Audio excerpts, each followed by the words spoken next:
everyone, Novels Wonderland here.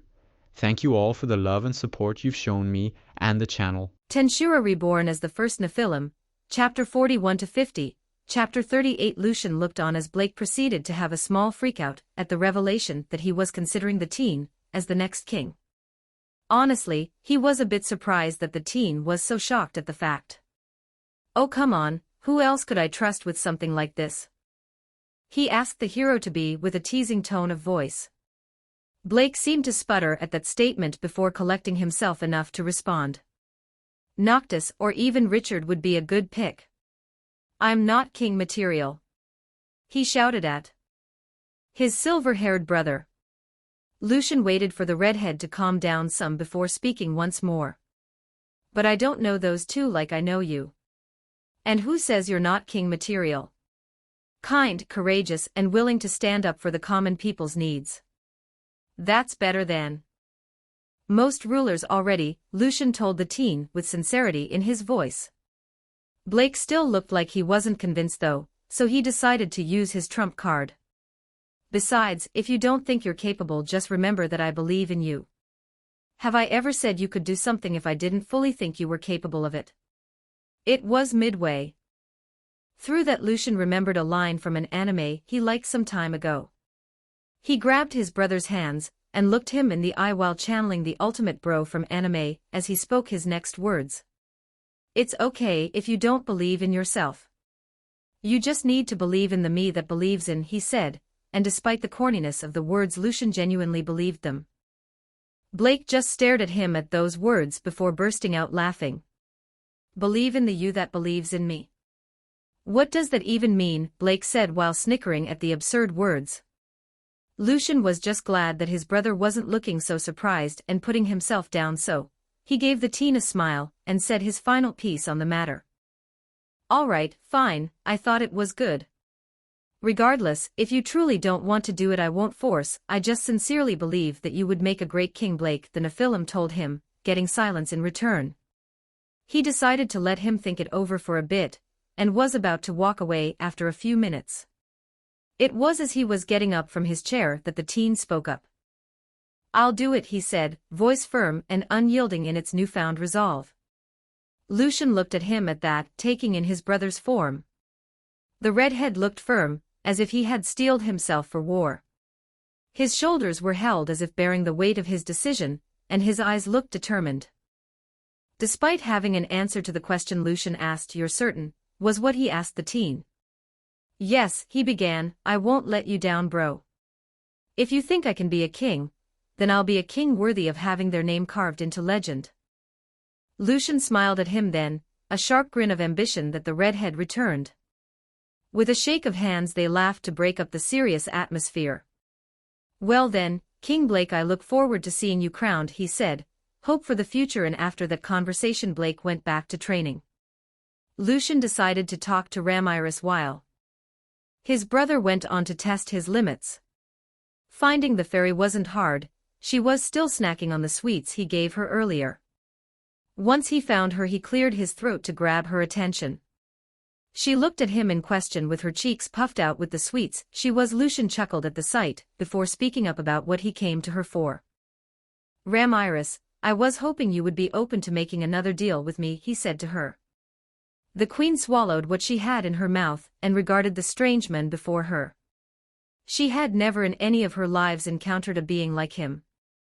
A Nephilim wasn't supposed to exist as far as she knew, the factors of angels and demons being so antagonistic with each other that them coexisting in the same vessel should have been unthinkable. Something close to this had occurred, had resulted in the vessel destroying itself from the to say Lucian was a 1 in a million possibility was underselling it. More like 1 in a billion, and even then that's lowballing it, she thought to herself before deciding to answer the mun. "Depends on what it is. If it's anything like the last deal you made with me, I'd be a fool to not at least hear you out," Ramiris told him honestly. "Well, I need you to do 2 things for me," he told her with a relaxed posture belaying the truth of the matter. This was negotiations with a demon lord, he couldn't not take this seriously. "And those are?" the queen asked, her short stature not doing anything to stop the slight Pressure he felt coming from her, as she seemed to look in for this matter. The elemental queen had changed from her pixie self, now being more mature, and possessing power on par with a low-ranking demon lord seed. That made her far more discerning now. No longer was Lucian dealing with a young and naive pixie, but instead a several millennia old queen. I would ask that you allow Blake to utilize your small world in order to train for some time, no longer than 3 months. I assure you that, he told her his first request, and got a considerable hum in response. That's more than doable, but what is the second thing? She asked, noting that he seemed to be more nervous about this request.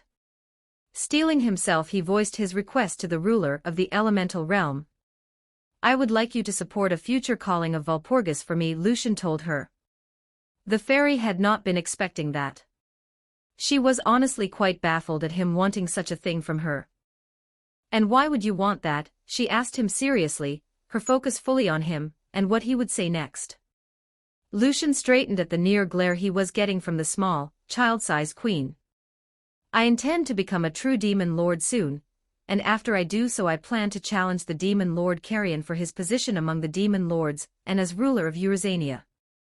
As such, I plan on challenging him to a fight, before all the demon lords so as to have them bear witness, and make my position unquestioned. He told her his plan, something he'd only mentioned in vague terms to the others so far. Ramiris looked surprised at such a bold plan before laughing at it all. Very well, if your payment is good enough I'll even call in a favor with Nephilim to have all 3 votes to hold the banquet. So, what is it you are offering? She said with a smile of bemusement on her face. Lucian looked at her dead in the eye as he responded. After I ascend to a true demon lord after my harvest festival, if you agree to this deal, I shall grant you a second name to aid you in regaining your power, he told her. Ramiris didn't respond for some time. Eventually, she simply held out her hand to him, once taking it, and giving it a shake. Lucian felt the contract take hold, the queen feeling it as just like that. The Nephilim's plan had been cemented, and his path was clear to him. About a week had passed since Alex and Surtur had split from their companions. In that time the duo of giant and spider demon had made their way to the Kusha mountain range. The way Alex had been making body doubles every so often, and sent them out to gather information. Most had entered the keeps and residences of nobles and military outposts, before shrinking down to spy on those who inhabited those buildings. This was to serve as the base for their growing spy network that would gather information for their sire. Already Alex had gotten a few juicy secrets from this practice. A noble's mistress here, a bastard son there, and the murmuring of discontent among the men that bore arms at the behest of their lords. All this would be important one day, they knew, whether for the war that was coming or for what came after. Blackmail was an important political tool after all. Their sire had told them all through their soul connection that he planned on making Blake king of this nation after all was said and done the previous day. It made what they were doing all the more important. Their uncle would have all the tools they needed to rule effectively, that Alish swore. It also helped that Alex was finding that they had a fascination with finding out information that was meant to be hidden. The joy and satisfaction they felt with every secret found and every scape of information discovered was akin to how Alice felt when casting a new spell. Or what Alfred found so enjoyable about fighting a strong opponent. This seemed to be their interest, and Alex was fine with that. Now though Surtur and them had made it to one of the smaller mountains that was a part of the range. The two of them had decided to establish a base of operations at the peak of one such mountain for their time here. Surtur needed a place to return to after hunting in the wilds, and Alex needed somewhere to organize all the information they gathered. Some use of Surtur's lava manipulation to melt the nearby stone into a more malleable form, they shaped out a shelter. It was rough, to be honest, but the rapid cooling of the slag allowed it to keep its shape well enough so there were 4 walls and a roof. That was all the two needed for now. After setting it all up, Surtur went on their way into the wilderness while the demons set up their lair. With some use of their new skill, sticky steel thread, something that Lucian had given them before they parted ways, Alex made a web to stay in. Their sire had gotten the 2 skills that went into making sticky steel thread after killing a spider some time ago. Lucian just never used it since they were more preoccupied with training their sword and magic skills to dedicate time to learning how to use the finesse-intensive threads. Though perhaps due to their connection to spiders from their appearance, they came to use their new threads with intuitive ease. As for why they were making a web to sit in, that was due to the limitation of the body double skill. The skill was perfect for gathering information. There was just the problem of Alex couldn't get live information after a certain distance was created between them and their doubles.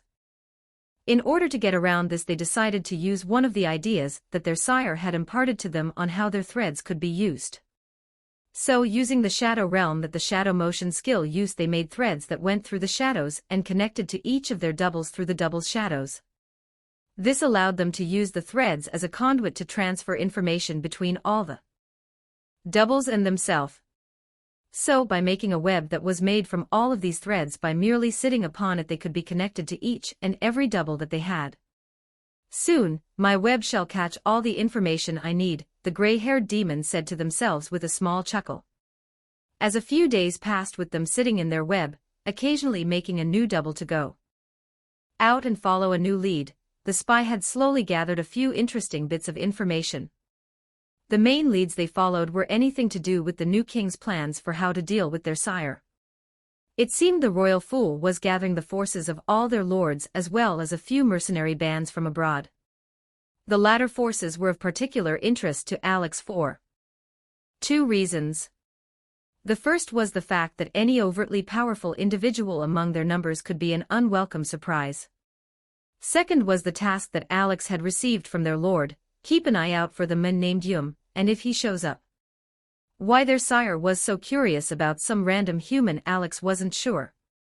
However, they did as asked and so far hadn't seen anyone that matched the description they'd been given. Alongside these leads, though, the spider-like demon also dug into the nation of Malston's criminal element.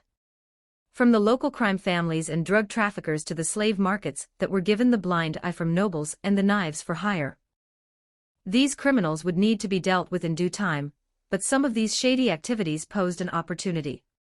Slavery was abhorrent, a sin of the gravest kind according to their sire. After seeing what the slave market did, they were even more inclined to agree with Lucian. However, a few such slaves that were on sale the demon saw potential in as warriors or, more importantly for their purposes, as spies. So a plan was hatched, to have some doubles posse as buyers and purchase some of the slaves, and bring them to the mountain using transportation magic. Children would be prioritized, of course, alongside the ones the demon saw potential in. Would be given a choice once brought to the mountain though, and given care as best they. After running this idea by Lucian, the spy got their answer in a remarkably clear way: a small hill of gold flooding their room from their sire's coffers. Their lord then further answered by telling them to use the gold for this endeavor how they saw fit. As such, Alex had since been scoping out the different shops, so to speak, in order to accomplish this task. Markets weren't the only illegal operation that they saw opportunity in, though.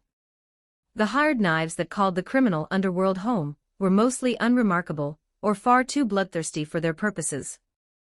But some showed some promise as operatives they could. There was even talk of one such assassin that specialized in taking out nobles for commoners that intrigued them. In time they hoped to reach out to such characters so as to build their forces up more. But that would all come in time. Spiders were patient hunters after all.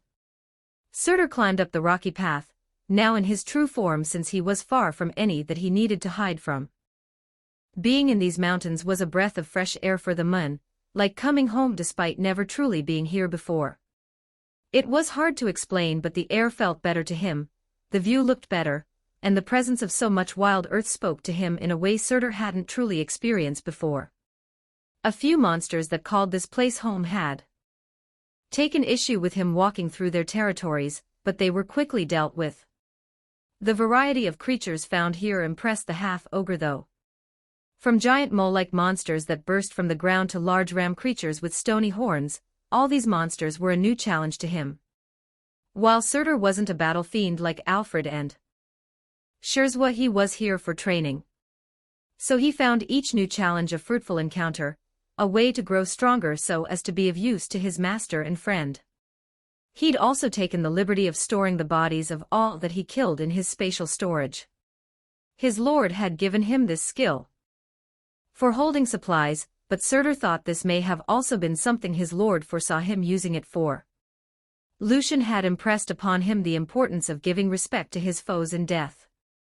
Came to monsters and beasts like these that meant using every part of them so as to give their deaths purpose. Hunting for sport was frowned upon by the silver-haired men greatly. Something had meat, it was to be eaten. If it had to hide, it was to be made into leather, likewise bones into tools or crafting materials. This was a way to show respect to that which one killed, and Surtur had taken such lessons to heart. Perhaps some of the parts from these monsters will be suitable materials for Blake in his crafting or Alice for her magic. The Mountain of Amun thought to himself. Interrupting his thoughts though was the emergence of a powerful presence. Rising from the stones was a brown-scaled monstrosity, an earth dragon the size of Surtur that seemed to have sensed the Mun in its den. With a roar of aggression it spread its wings wide in a show of dominance and intimidation. For some reason that he couldn't explain, the sight made Surtur's blood pump faster in excitement, like this was a fight that spoke to his soul. "Come on then. Let us fight." Surtur shouted back in response as his own battle charging at the dragon, an archdragon. From what he could tell now that he was closer, the giant couldn't get the grin of excitement off his face. It seemed he had found the challenge he'd been seeking. Edited, January 29, 2026. Chapter 42, Chapter 39. The day after making the latest deal with Ramiris, Lucian was now preparing to say his temporary goodbyes to both the Queen and his brother. He'd talked with Blake earlier on how he wished to travel more outside in hopes of gathering new skills, and such before his evolution to Demon Lord. The redhead understood, and despite not wishing to be separated from his brother knew this was for the best. He'd get far more out of using the boon that Ramiris' small world could grant him in training than going around with Lucian. He was thus, the decision to split ways had come. Before the silver-haired man could give his farewells, though the elemental queen had an idea for him. "How about, before you set off, you go to the dwelling and see if any of the spirits wish to accompany you alongside that Suzaku of yours," she suggested to the Mun. He saw no reason to not do so, thus he followed the small queen back to the chamber where Blake had called upon his two elemental lords not that long ago. Soon Lucian stood on the strange platform himself and called out with his magic for any who wished to join him to appear before him. It didn't take long though for him to get a response. 3 presences soon came before him of their own accord, each a medium elemental. The first was a blue draconic serpent that was of the water element. It was as long as Lucian was tall, and seemed to possess a regal bearing despite its animalistic disposition. Honest, the thing reminded him of an eastern dragon quite a bit. Next was a black tortoise that was of the darkness element. Their shell was dark obsidian in appearance, and their eyes were slanted but stern. The tortoise was between a large hound and an adult pony in size, definitely larger than most normal tortoises and certainly more intimidating. The last elemental that came forth was light elemental in the form of a white-furred tiger that was about 1.5 the size of a normal one. It possessed silver stripes along its fur, and had a strong presence that couldn't be ignored. For some reason Lucian felt that they deserved the title of the king of cats far more than any lion. All 3 then bowed before him in their own ways, Suzaku coming forth from him to join looking upon the new elementals alongside his oldest companion in this world. He was struck with an idea. A red bird, a black tortoise, a white tiger, and a blue dragon. It's perfect. The inner nerd within Lucian was ecstatic at the idea that came forth in that moment, and he didn't even hesitate in his next course of action. Turning to the water elemental he spoke forth the first name among the new elementals. "You shall be named Sarayu for the Azure Dragon," he told the dragon-like elemental before moving on to the others. Looking at the 2 left only reaffirmed his decision in his mind to Lucian. "You shall be Genbu," he told the tortoise before looking at the tiger, "and you shall be all of his elementals," roared as the naming finished, even Suzaku despite not receiving one. This time, In a burst of light the three new elementals showed their new forms. Larger, now on par with Suzaku in size if not larger. They all now possessed a stronger aura as well that told Lucian of their new status as greater elementals. Then, as one, all four spoke to. "We pledge ourselves to your service from now until the end, my lord," they shouted forth in a show of their loyalty. Lucian smiled at this act before responding to the assembled elementals. "And I welcome you, my guardians," he said in response to accepting their pledge. Now all he needed was a city for which these four could guard just like their namesakes. Would come in time though, he was certain of that. After that impromptu naming, Lucian had left soon after, telling Blake and the Queen goodbye. He headed out and decided to start walking towards the great forest of Jura in hopes of finding any new monsters with skills he could gain. As he traveled he came across a few new species of monsters that proved interesting to him. Alongside them he also found new plants and herbs that piqued his interest as well. One of the new monster species he ran across was a strange grass serpent-like monster. Green and blended in with the foliage of the forest that surrounded the entrance to Ramorous Labyrinth. In terms of appearance, Lucian thought it looked like the Pokémon superior in a strange way. There were differences though, no golden or white colorations, and instead it was all green. It was an ambush predator that blended in with the surroundings before striking. One such serpent had tried to sink their fangs into him, most likely only doing so due to how suppressed he had his aura so as to not scare off anything interesting. It was quick work to kill the thing, and he then used the skills he got from the slime he killed all that time ago on the body so Puriel could study it. After a short time his skill got back to him with more information on the strange creature. Apparently the monster was what was called a grass serpent and came about rarely when a snake-type monster laid their eggs near a place with large concentrations of magicules from forest and plant-type species. The most common occurrence of this was when such an egg was laid and hatched near a dryas tree. As such, this monster was actually a hybrid of plant and animal in a strange way. The snake had given him two skills in death though, venom synthesis and plant sense. Venom synthesis allowed him to turn materials he consumed into venom, the effects being determined by what he used to make it. The serpent had used the nearby plants as materials to make various plant-based poisons into its own venom. Plant sense on the other hand was a sensory skill that worked by connecting to nearby plants and sensing through them any movement or distortions. This skill was particularly effective when used on grass, hence the race's name, and was used to find prey more easily and to hide from possible predators. Lucian wasn't sure what he could use these two skills for though, so at the behest of Puriel, he let the skill use skill dissection on them to find anything useful. Alongside that though there were two strange plant species he had found in his travels. So for the first was a new type of grass that Puriel identified as hungry grass, something that usually only formed from exposure to magicules from necrotic sources.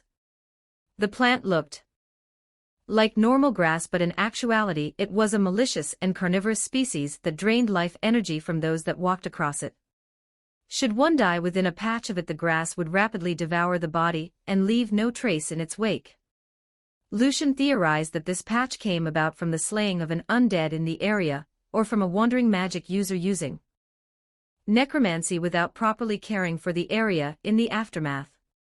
He took a small sample of the plant, its life-draining effect completely harmless to him due to the sheer difference in power between them. The main targets of this plant were animals and the like, as anyone of sufficient power would remain unaffected by it, and even a basic barrier could fend off the effect. However, Lucian saw potential in this grass as a magical component.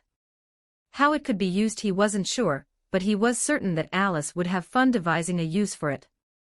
That was all the reason he needed to be honest. The other plant he found was a strange flower. At first glance it looked like a normal red rose, but upon closer inspection it was anything but normal. Its red petals flickered like flames, the plant being hot to the touch, and its thorns burning more than pricking. Lucian used his ultimate skill to get some information on the odd flower, and was informed that it was a fire. They came about when fire elementals either died in a place full of foliage or otherwise spent a lot of time around plants without burning them all to ash. Both instances were rare, and it was likely that this one only formed due to being close to the dwelling of. Luckily, the plant could propagate by itself with a little help. So Lucian took the plant and kept it suspended for now to keep it alive.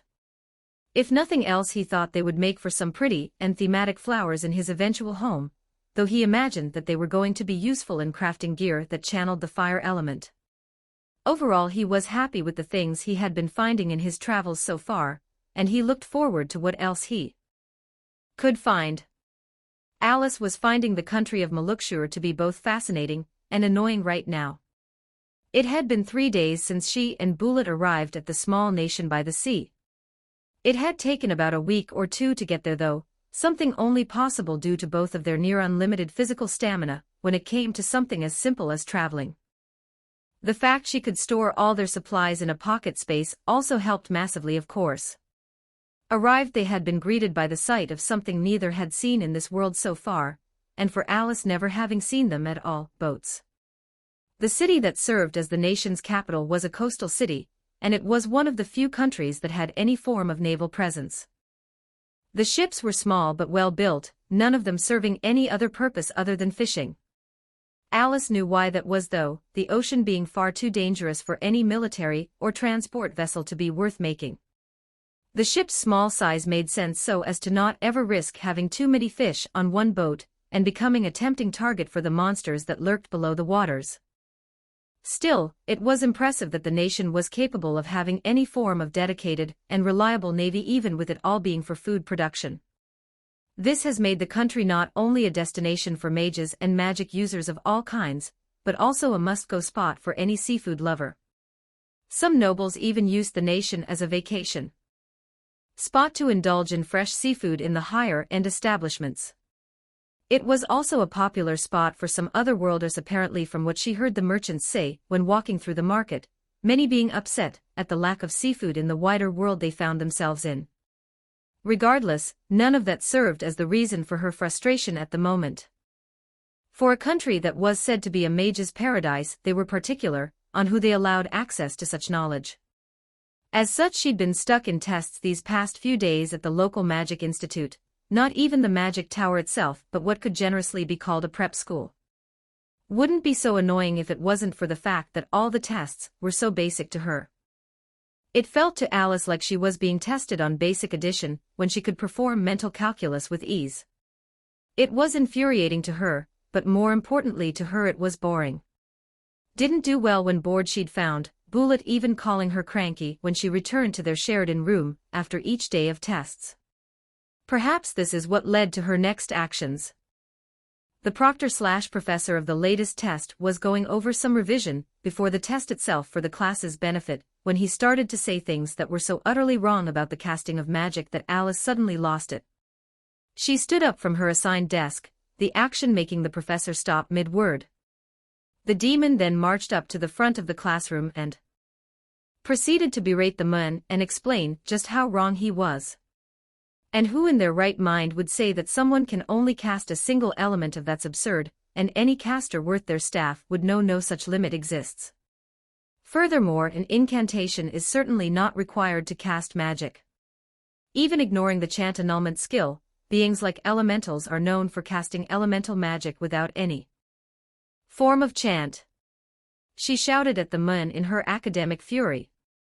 How this man could possibly be a teacher of the arcane was beyond her. It was insulting almost, both to herself and the art of magic. At least that's how she felt. Once she calmed down though and realized what she did, her face went pale. She knew that she'd just messed. While she didn't care about getting further tutelage from fops like this, Alice was concerned that she just ruined any chance she had at gaining access to the large library this school had of arcane texts.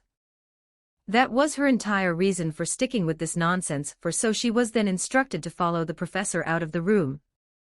Alice hung her head then, feeling like she'd failed at her goal of gaining power to better help her sire. Eventually she was led to the door that marked the room where the school's headmaster resided. Teacher knocked on the door and was given permission to enter. He opened the door and motioned for her to enter. Once inside, she saw an old, wizened man sitting behind a desk filled with parchment.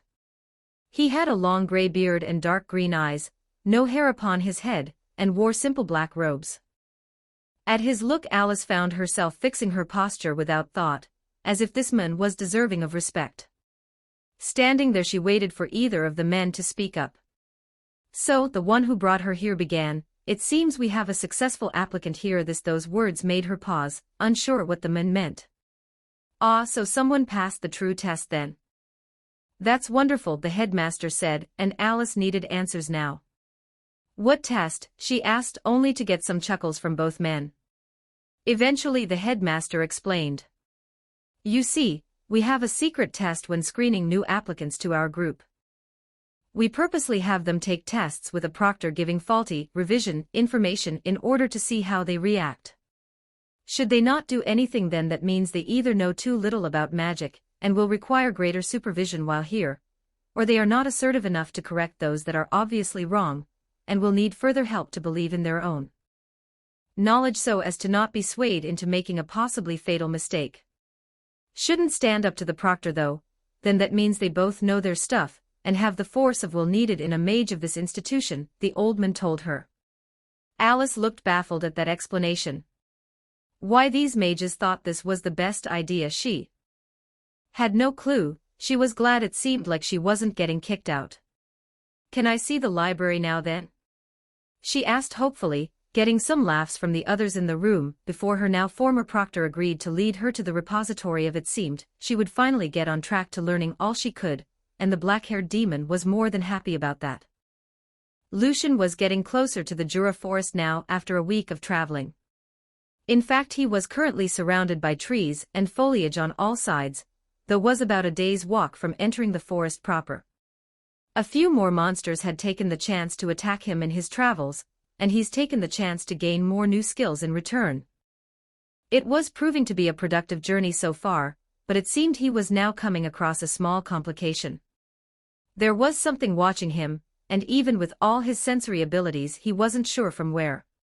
So he decided to find a clearing in order to lower the amount of cover that this strange entity could use to hide.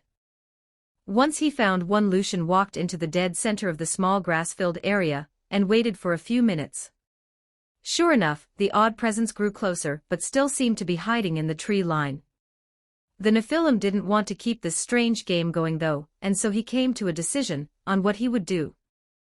"I know you're there, you can come out now. There's no point in hiding anymore after all," he said loudly enough that his followers would hear him clearly wherever they were.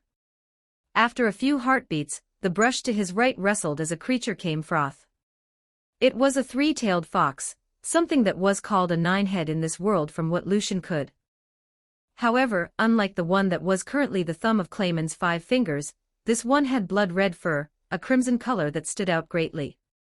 It almost reminded him of another multi-tailed fox he knew. When the fox seemed to growl at him, Lucian couldn't help himself from making a reference at the sight. "What, are you going to shoot a bijou dama at me now?" he said jokingly, not expecting any real reply. That just made the thought communication he received all the more shocking too. "I'm not a tailed beast. I'm Kushina Uzumaki Databane," were the words the fox transmitted to him. That name and verbal tick made him pause. To say he was shocked would be an understatement. At that moment only a single thought came to him. Another one.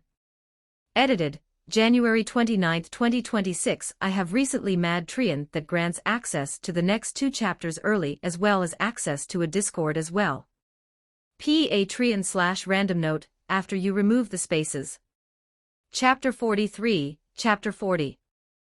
Chapter notes. See the end of the chapter for notes. Lucian, upon registering who exactly he had before him, decided to activate thought acceleration at the highest speed he could for himself, so he could freak out in the safety of his own mind real quick.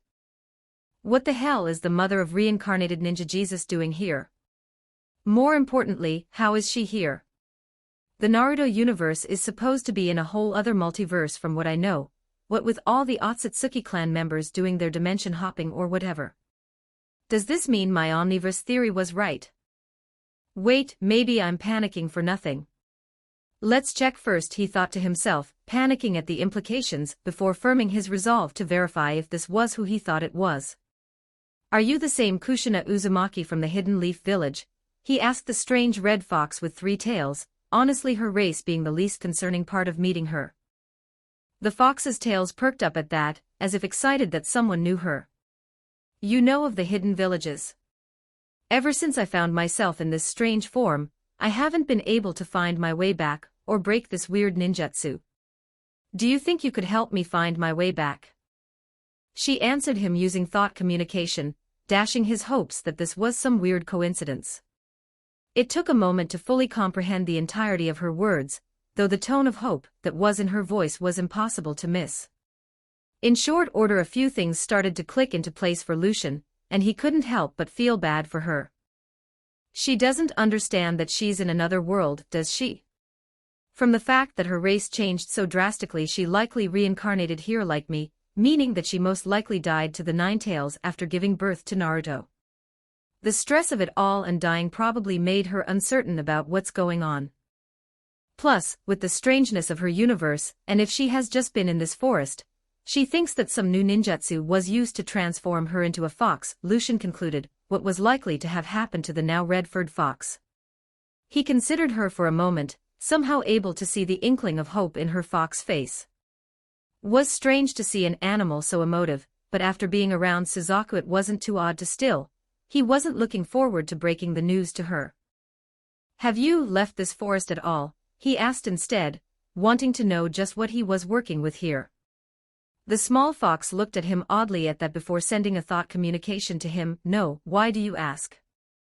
Ever since I came to this forest a week ago, I have just been trying to find my sense of direction, and was looking for any humans that weren't enemy shinobi, she told him, confirming his suspicions as to what was going on. He sighed then, a deep and heavy thing that carried how utterly tired he was in that moment. Kushina even thought he could give Nara a run for their money with that sigh, to be honest. Looking at her once more though, Lucian took a deep breath as he prepared himself to tell this young mother what had happened. Well, it's like this. After a long talk where Lucian explained how they were in another world, of how he was a reincarnation like her, and much of his knowledge of this world including names and monsters, the two of them sat there in that clearing together. Kushina was processing all she'd been told, and due to her shinobi training, she was able to spot no lies in his words. She wasn't in denial at first, but when she tried to look into herself and feel her chakra once more and felt something different, she slowly came to understand that she really was in a new world. The fact that when she did so, Kushina had looked for her name for the first time, after hearing how names worked in this world, and found naught but a blank, that made her fully come to the conclusion that this was real. Lucian just sat there with her, having made a seat of ice in the meantime for himself. Waited for her to come to terms with it all, for her to scream or rage. The Nephilim knew this wasn't easy for her, especially with how she'd died. It didn't take too long though for her to ask him a new question though, one he didn't particularly want to answer, and had him cursing himself for his past actions. You said you're from another world too, right? One that didn't have chakra or this magic? She asked, referencing how he'd told her a bit about his world in his tale. Lucian nodded at that, not liking how his gut tightened at this line of questioning. That's right, I'm from a world similar to where most other worlders come from. Where the supernatural doesn't exist as far as I'm aware, he told her honestly. Kushina's fox face studied him for a moment before she asked her next question. Then how did you know who I was and about the hidden villages? She asked him seriously, not necessarily accusingly but definitely in a tone of voice that demanded answers. Despite knowing that he was definitely stronger than her current self, Lucian couldn't help but gulp at that tone. That was a question he didn't want to answer, though he knew he had to. If I keep encountering characters, no people that I know from fiction, then I'll need to come, especially if some of the otherworlders recognize them by some chance. I have something to tell the others when we meet up then, for now though I'll need to answer. The fox, he thought to himself, sighing once more as he came to his decision. To him, there was no use in hiding it anymore. Not when there was the possibility that some reasonable characters could show up. If some villain from a fictional world, then he would need those around him to trust him when he gave them advice on how to deal with That could mean the difference between life and death in some cases, and he couldn't let his own fear stand in the way of his family's safety. "All right, just promise to listen till the end, all right?" Lucian told her, and perhaps sensing the weight in his voice, the now fox nodded. Taking a deep breath, Lucian began to tell her what was going on once more. "In the world I come from there is a theory known as the multiverse theory. Short, it says that there are infinite worlds out there, where every single one of the infinite possibilities plays out. From the fact that we are both here, in a different world with all new history and people, that theory has been proven true. However, there is another theory that I've come to believe called the omniverse theory. This theory essentially believes that just as there are infinite universes in a multiverse, there could be infinite multiverses in an omniverse," he explained to her. Kushina may not have been a genius like Nara, but she was still a high-ranking ninja, and a master of Fuinjutsu. That required her to have a higher-than-average intelligence, despite what some may say about her. So she was able to follow along to the explanation so far, though she was wondering where he was going with this. "So, it is my belief that each of these different multiverses are different primarily in the rules they follow. In one, magic exists and in another it doesn't. In one, chakra exists and in another it doesn't, so on and so forth. However, since there are infinite universes and infinite multiverses in an omniverse, that means that laterally anything and everything is real somewhere out there. So by that logic, it wouldn't be strange for what is a work of fiction in one world to be real in another, now would it?" He finished and posed that question to his avid. The Uzumaki princess took a moment to put together what this strange silver-haired man meant, not for lack of understanding but due to the sheer insanity of it. To think she could be fiction in another world, in this man's home world, was a hard pill to swallow. Remembered what he said about the infinite worlds. To her it was easy enough to understand that her world wasn't created by someone in his world as a story. No, her world was just very similar to a story that happened to exist in his world. Neither was more real than the other, merely due to the nature of infinity such a happenstance was possible. "All right then, I understand. Does that mean you know what happened to my little Naru?" She decided to ask, her instincts as a mother still with her. From the wince Lucian gave her, she figured he did in fact know what happened to her son. And she highly doubted she'd like the answer. It took several hours for the Nephilim to tell her all he knew about the story of Naruto. Before he even got to the Land of Waves arc, had her screaming in frustration, just set the tone for how the whole thing went. Though Lucian did find it fun to learn so many new curses from listening to her vent a mother's rage after hearing what Hiruzen did to her son. Creativity of how she intended to use the man's adamantine staff was truly both inspiring and horrifying to him, to be honest. It had been 2 days since Lucian had encountered the reincarnated shinobi in the forest. After hearing all that could potentially happen to her son, Lucian stressing the fact that what he told her was merely the version of the story he knew, and was not a guarantee as to what would happen, she had decided to follow him. In her own words, it was better to stick with someone who doesn't want to kill or enslave me, considering what this world is like. Honestly, despite fully understanding her position, and even agreeing with it, Lucian felt like the bar was in hell. Over these 2 days they had continued to walk towards the great forest of Jura. Didn't have anywhere to go, so she was more than happy to go along with his choice of destination. Especially so once she put together that perhaps this world was like her own, in that it had been but a story in his. That gave her an odd sort of reassurance. During their travels he'd told her about some of his skills and his adventures since coming to this world. About Blake and the others, of his travels with Shizu, and of the coming conflict he found himself in. Lucian had been worried that she would condemn him for what he intended to do to the Malstance army. Turns out he shouldn't have been. As one of the only survivors of the Uzumaki clan, she was more than familiar with a nation wanting to wipe out one's family. The fact that he was trying his best to avoid civilians was all the proof she needed that he wasn't truly evil. Kushina knew evil that was in the eyes of ninja like those who participated in the massacre of her clan.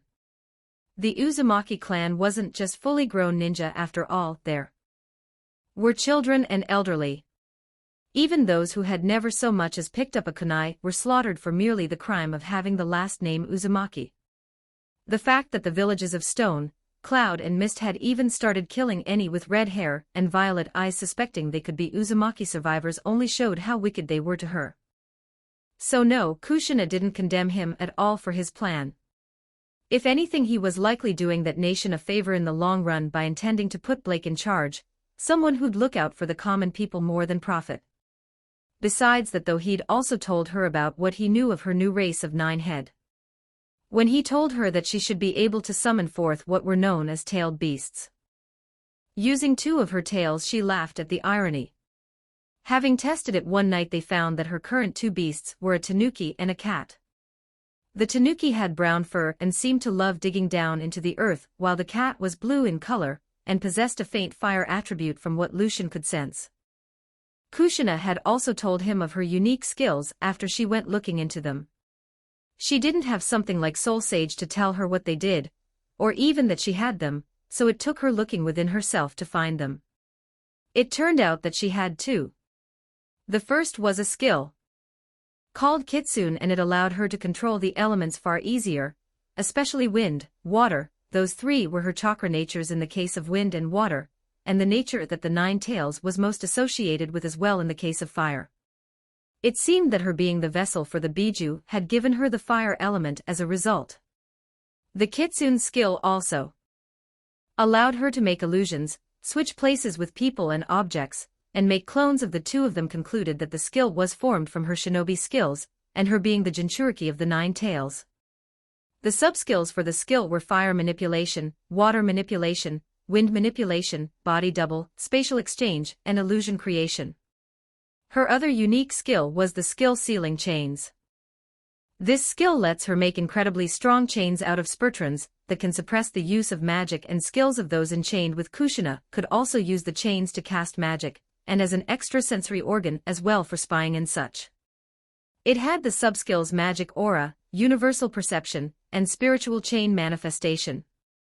That skill was clearly a skill version of her Uzumaki bloodline ability, and it was honestly one that Lucian kind of wanted. After testing all these out and traveling for a few days, Lucian decided to give the small fox an offer one night. They were in a small camp he'd set up, sitting around the fire, when he looked her in the eyes. "Hey, Kushina. I was wondering, would you like me to name you and to become my subordinate?" he asked her, not expecting much but figured he'd ask anyway. Surprisingly, though, the fox seemed to consider it for a bit. Soon, though, she spoke up. "Well, I can't remain on my own forever. Especially in a world like this. So, I will do so only if you make a deal with me using that skill you told me about," was the answer she gave him, making him straighten up where he sat. "What is it that you want?" the Nephilim asked her, wondering what she wished from him. The fox gave him a strong look, nearly a glare, as if daring him to deny her this. "I want you to swear that you will not force me to follow your orders or order me to die, for I refuse to die once more before I see my son again," she told him with a burning will behind her voice. Lucian didn't even have to think that over, to him it was a no-brainer. Holding out his hand, Lucian gave her an answer. "It's a deal, Kushina Uzumaki," he said, the name taking hold as she glowed as the process of evolution began. Blake hammered away at the sword on his anvil. He had asked the Fey Queen for a forge to practice his craft in, and she had delivered. Now he was working new metals into existence, practicing his new application of his skills. A rhythm had formed for him these past days. Would swing his sword and fight against summoned foes that the Queen would call for him in a room that was made for his training. Ramiris had made him a special room that increased the gravity and air resistance exponentially to increase the intensity of his training. Magic draining effects were present at times. He would train like this until he collapsed, even dying once from the intensity of it. Okay, though, for Ramiris just revived him due to the effects of her small world skill. Why his brother had made a deal for him to train here after all. Lucian always said that he'd train himself to death if left to his own devices. Now he could without having to worry that it was permanent. Once he recovered enough, though, Blake would go to forge. He made swords and armor, spears and bows, everything he could think of. Once he had his crafted weapon complete, he would test it for a bit. See how durable it was and how much damage it could do, things like that. Once he was satisfied with how it was, he'd then try imbuing effects into the weapon, and see how it reacted. His goal was to see what materials worked best with which enchantment, and it was going well so far. Had even found his work interesting, and said she was sending out some of her followers that she'd reconnected with to gather some new materials for him to work with. Blake couldn't wait to be honest. Next time I see you, Kaijin, I'll blow you away with how good my forging is now. He swore to himself with a smile on his face, as he hammered the metal into shape.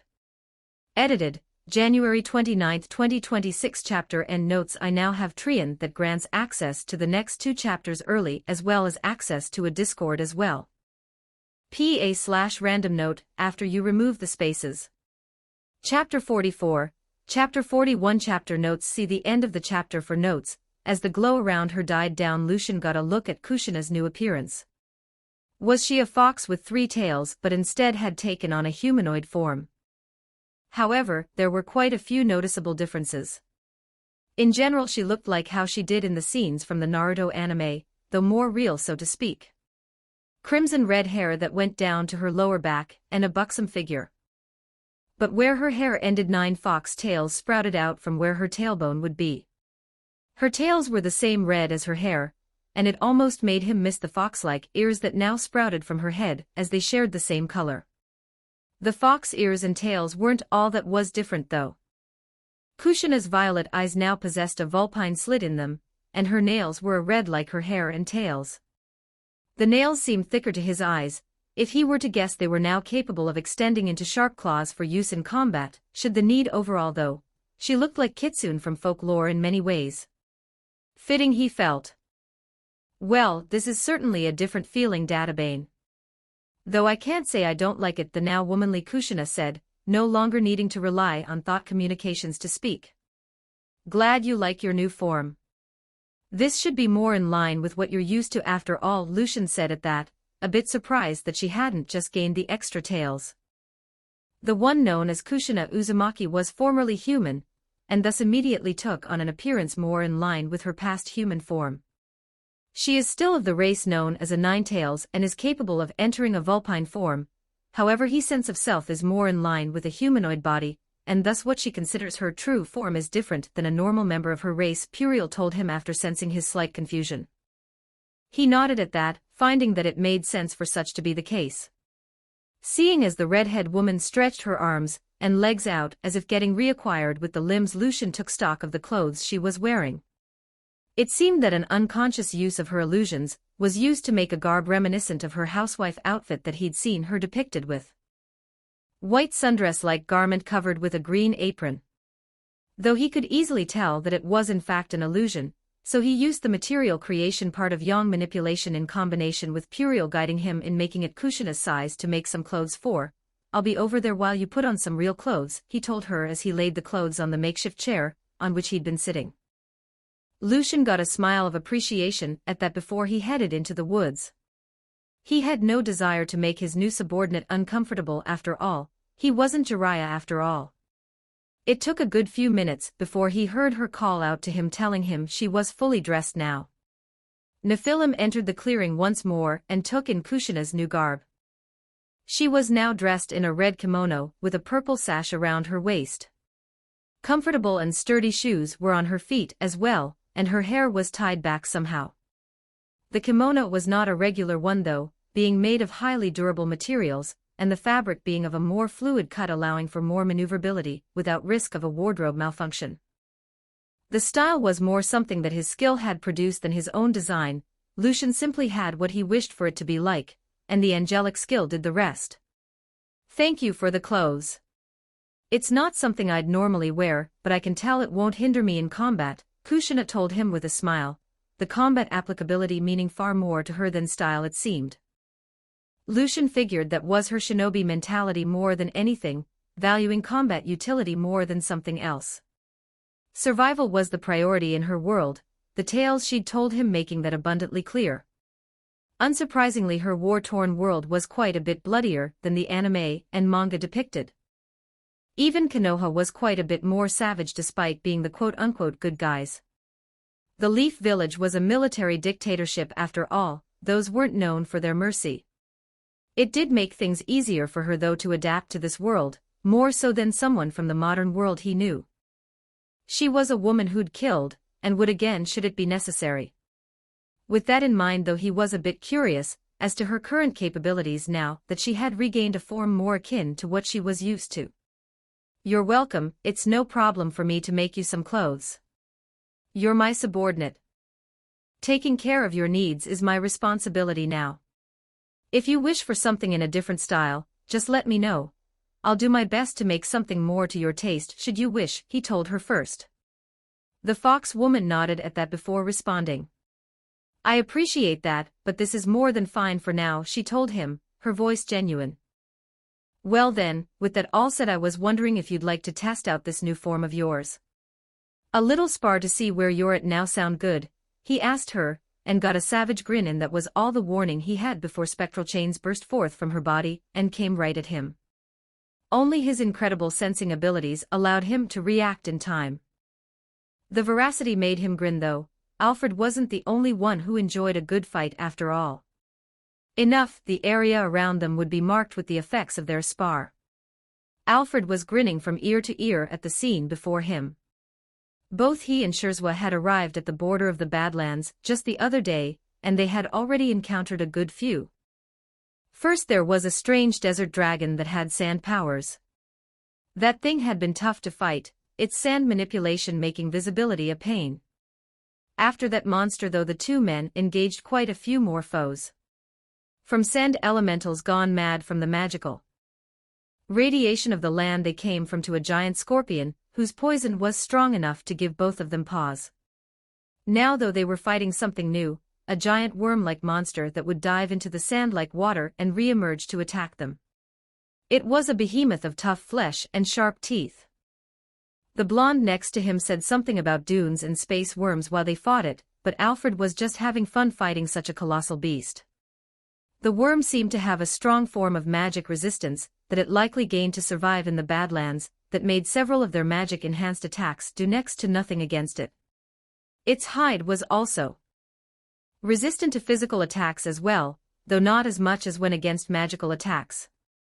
This resulted in the two of them using their fists to attack any spot that could be a potential weak spot. So far they hadn't had any luck on that front. It was then though that Alfred remembered Shurzwa's special attack. The blonde used his skill to concentrate a ton of force on a small area to deal more damage, so what if instead of attacking over the beast's body they focused all their attacks on a single spot to make a weak point? Using thought communication to tell his battle partner the idea, he got a nod in reply, Shurzwa not possessing the skill, and thus being incapable of using the same method to reply. After that plan came into effect, the two of them started to focus all their attacks on a singular spot of the worm's body. In order to mark the spot, Alfred used yang manipulation to make some bright-colored paint that he coated his sword in. With an X-shaped slash to the side of the beast, they now had a marked point on the worm to aim for. It took over half an hour for the damn worm to finally fall, a careening death call coming from its large tooth-filled mouth. As it fell to the scattered sands, a large plume of dust was kicked up as a result. Once the sudden sandstorm died down, Alfred looked towards the last place he saw his battle buddy, and started to laugh. Somehow Shurzwa had been lifted up from the gust of wind, and was now buried headfirst in a sand dune, feet kicking wildly in the air. "Stop laughing and come get me out of the ground, you jerk," the muffled yell of his friend came, and made the white-haired demon laugh all the more. He did help the man out of the sand, chuckling the entire time as he did so. "This is the best. I wonder how the others are doing," he thought to himself as he watched Shurzwa try to get the taste of sand out of his mouth with little success. The shout came from Alice's room in her and Bulet's shared abode.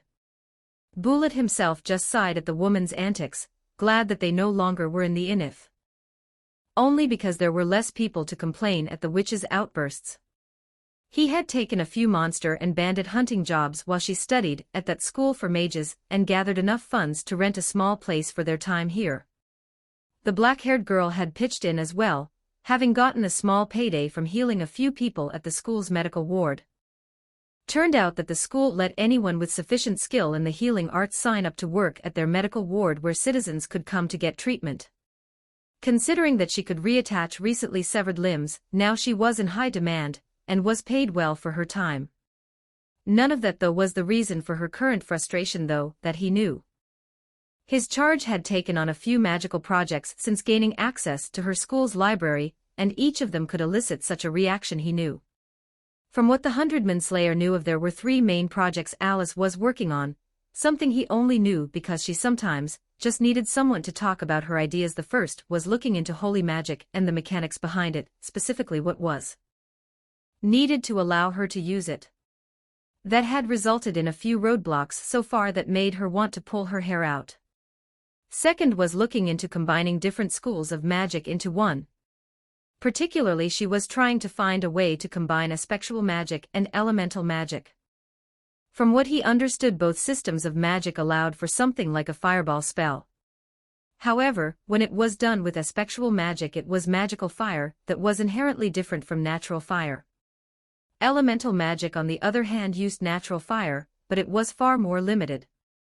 As a result of that, since it was fully beholden to natural laws unlike magical fire. Ambitious, which was hoping to find a way to combine the two in order to get the best of both. Why did he choose fire for this example, you may ask? Well, the repeated fires he had to help put out as a result of her experiments were why. Fire was the element that came easiest to her. Besides darkness, of course, likely due to her sire's ability with the element. Since it was the element that she was best at, whose natural form was easiest to study, it was her preferred element of choice for her tests. That meant Bullet had to help put out a few wayward failures as a result. Then, there was the final project. This one was something Lucian himself had asked her to look into, a barrier of incredible protection. Why the Nephilim wanted it in particular he wasn't sure, but the fact that it was him asking for it was more than enough reason for Alice. She had been putting her all into making a barrier to end all barriers, and had found a lead recently on how to make one. Most barriers fell under aspectual magic, and as such could be empowered using less conventional means. One such means, and the one that she was using now, was symbolic resonance. Symbolism to tie things together. One can get a far greater effect out of one's magic, or at least that's what she'd explained to him. It made sense to Bullet though. From what he understood, such magic was influenced by the thoughts and feelings of living beings, so using the symbolism that resonated with such beings could elicit a stronger effect. He may be a musclehead, but he was still a smart cookie. Heh, glad Akame isn't here to hear me call myself that. She'd probably be upset I wasn't a real cookie. He chuckled to himself, remembering the gluten assassin that he'd called a for now, though he had a different dark-haired girl to worry about. This one with a penchant for magical tests that often resulted in him needing to help deal with them. He just hoped there wouldn't be any more fires, at least in the house. This place was a rental, and he really didn't want to pay for any major repairs. Surtur laughed his heart out as he lay sprawled out on his back. A few feet away from him lay the earth dragon that he'd spent the past few days wrestling. They had fought hard and may have caused a few rockslides in the uninhabited part of the mountainside as a result. The end though, he'd won and pinned the dragon beneath him. The dragon had given up after that, and after that he'd simply flipped over onto his back to rest.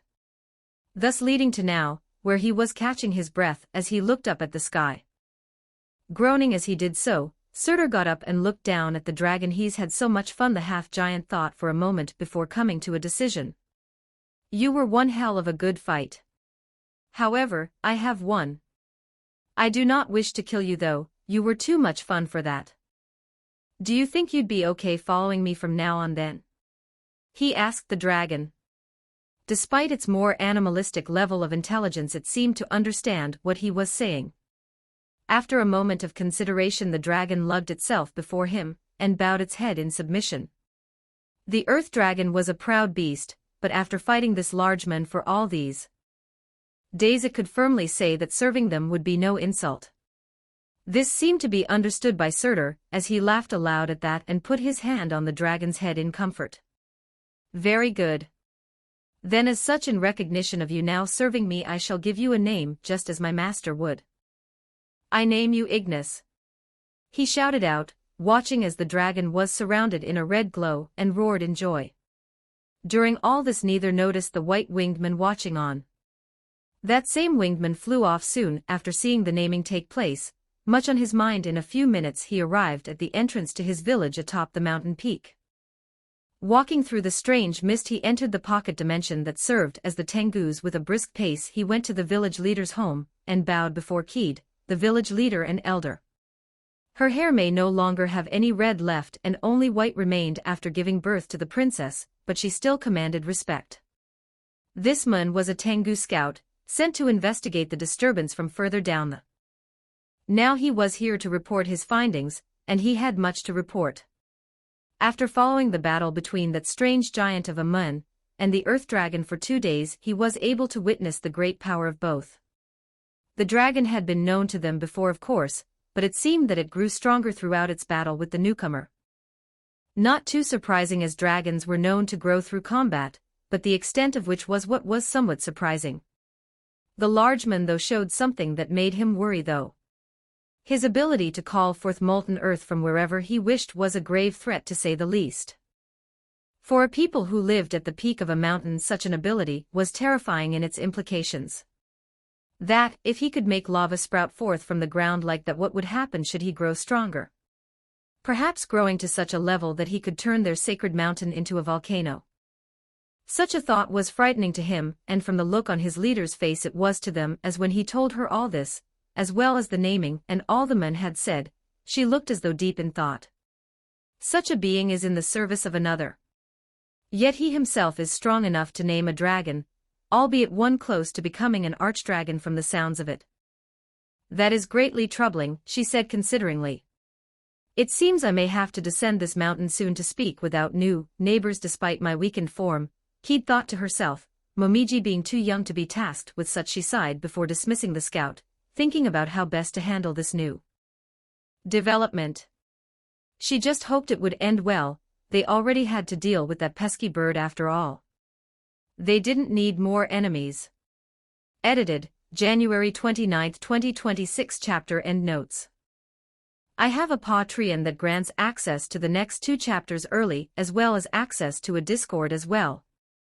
Patreon/random note, after you remove the spaces.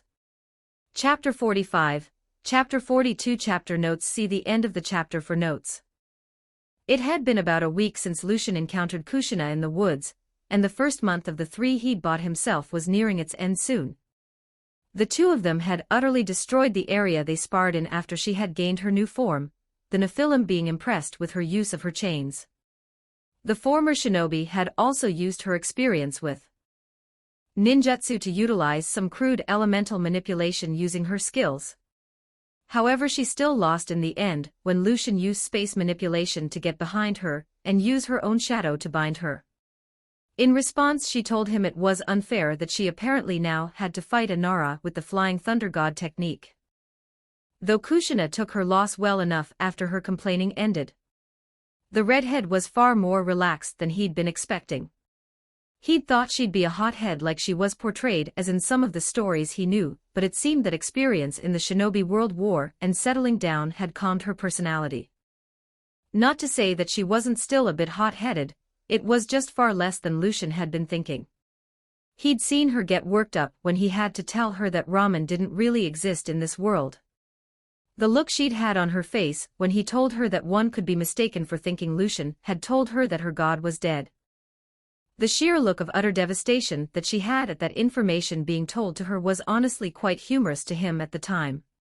Showed off just why she was called the red hot-blooded habanero, as she punched a tree that was thicker than 2 men in half out of anger.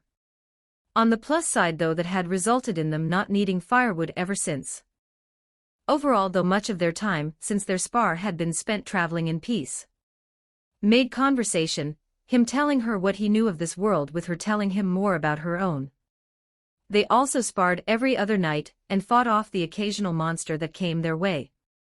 Most of the fighting was left to Kushina, so she could get more experience in her new abilities, and at Lucian's prompting, her new fox form. It had taken some convincing, but Lucian had gotten her to start transforming into her new giant fox form her evolution had given her access to.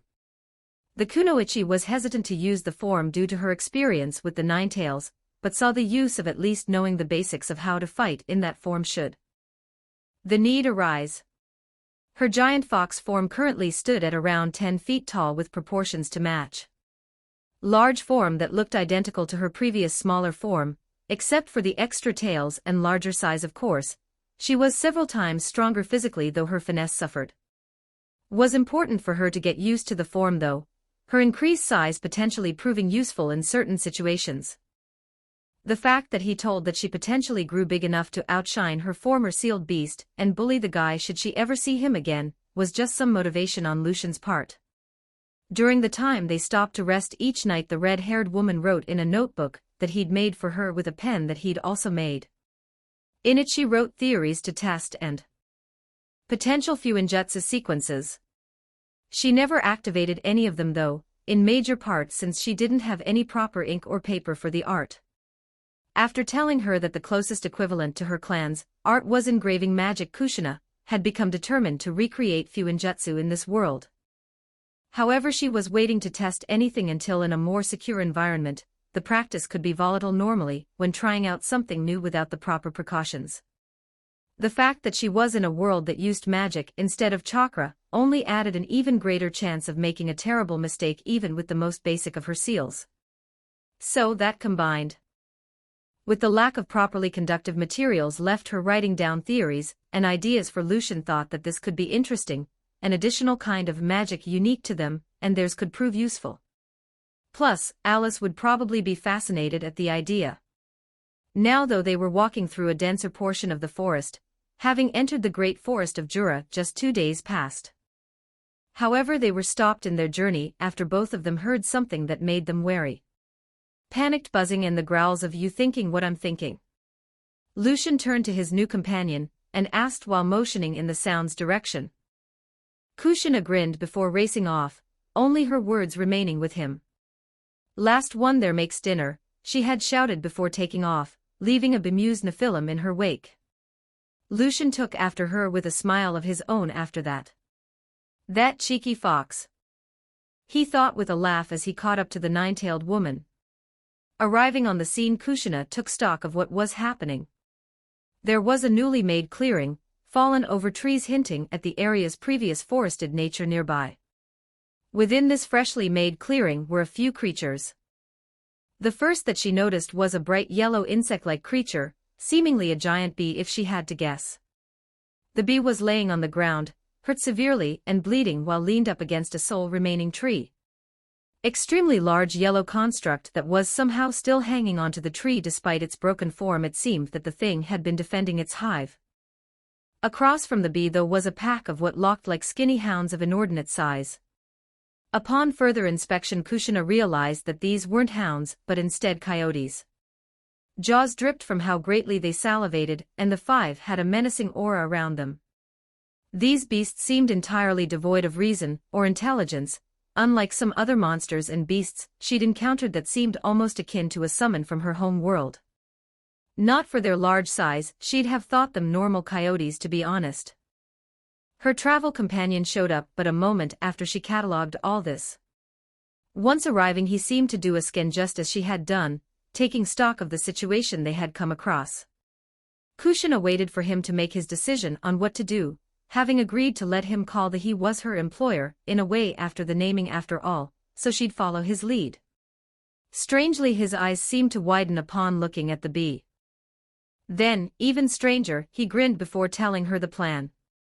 "We're killing the rabid mutts, make sure the bee doesn't come to any more harm," he told her before launching off at the small pack of canines.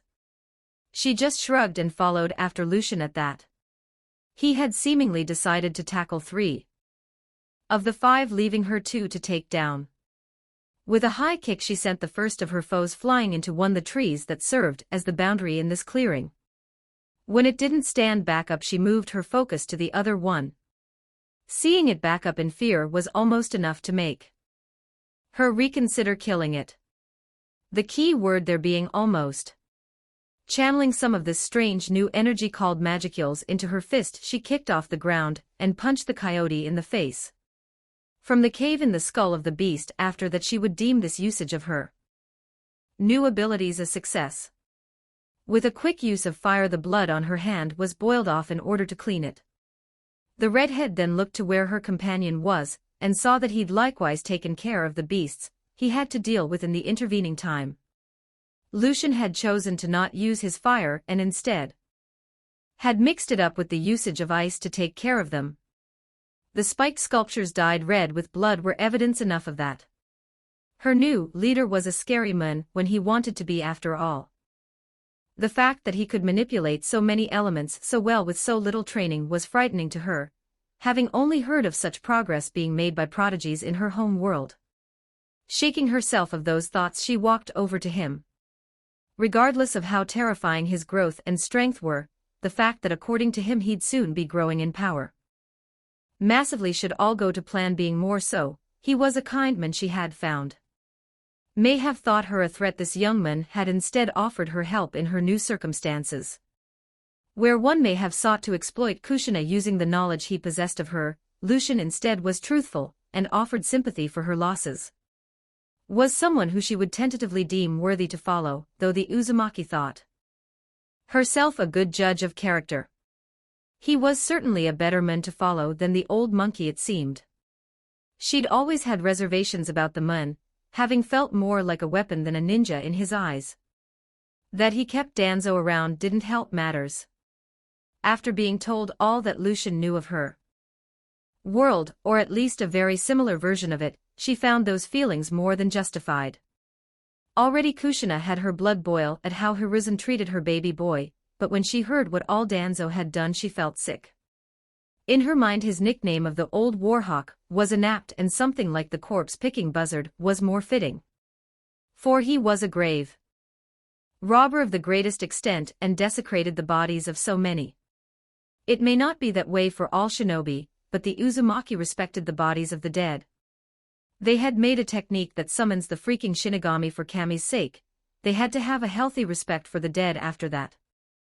Meanwhile, that bastard had decided to pluck the eyes out of the skulls of the clan he orchestrated the massacre of in order to further his own twisted goals.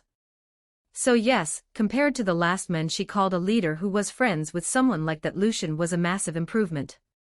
The fact that he seemed to be a good guy overall was also a major plus, so she was more than fine with being the man's subordinate. Now though, they had a bee to deal with. So Kushina began as she came to stand beside him. What's the plan with Queen Bee here? Lucian put his hand on his chin, at that, before answering her. Well, I plan on seeing if they'd be receptive to being named and becoming my subordinate, he told her like it was obvious, something that anyone would want to do. Kushina knew her new leader was strange. He didn't call ramen the food of the gods, so of course he was.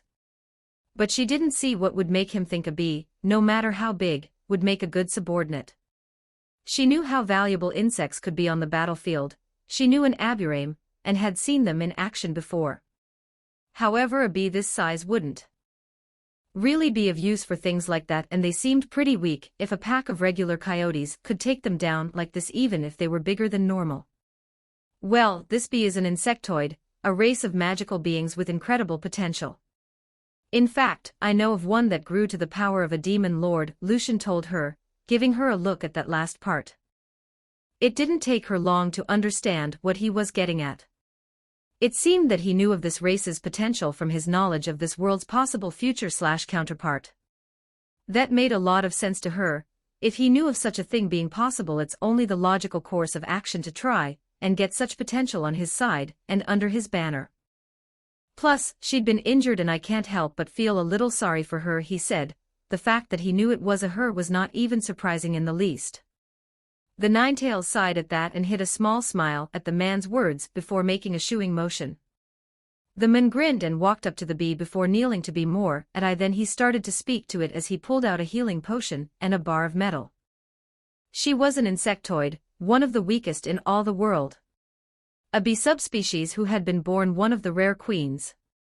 However, that didn't stop her from being so incredibly weak compared to everyone else. The other insects called a waste of a queen, someone that shouldn't exist.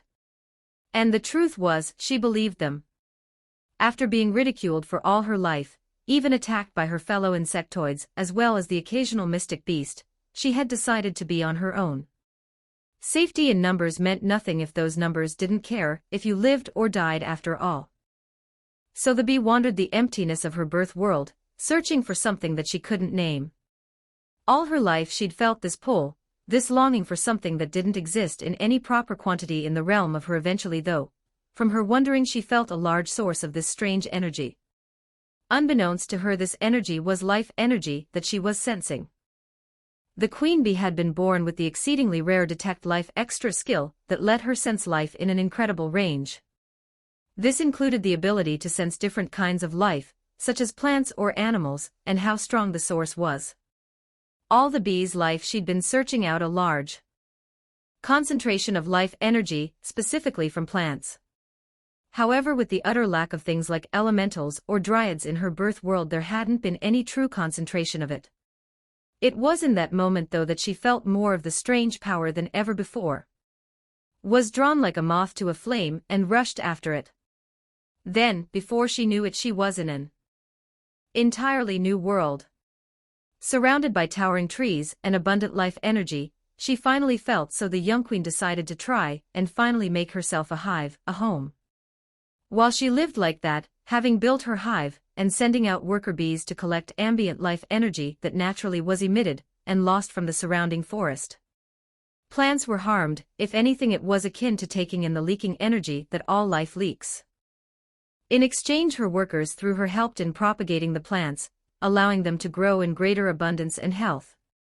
Then, one of her workers was attacked by those strange beasts that reminded her of home in all the worst ways. Apparently her worker bees were tasty as the pack of coyotes began to hunt them down, killing them all one by one. Eventually this led them to finding her, and they attacked her, and destroyed part of her precious hive, making all her honey leak onto the forest floor.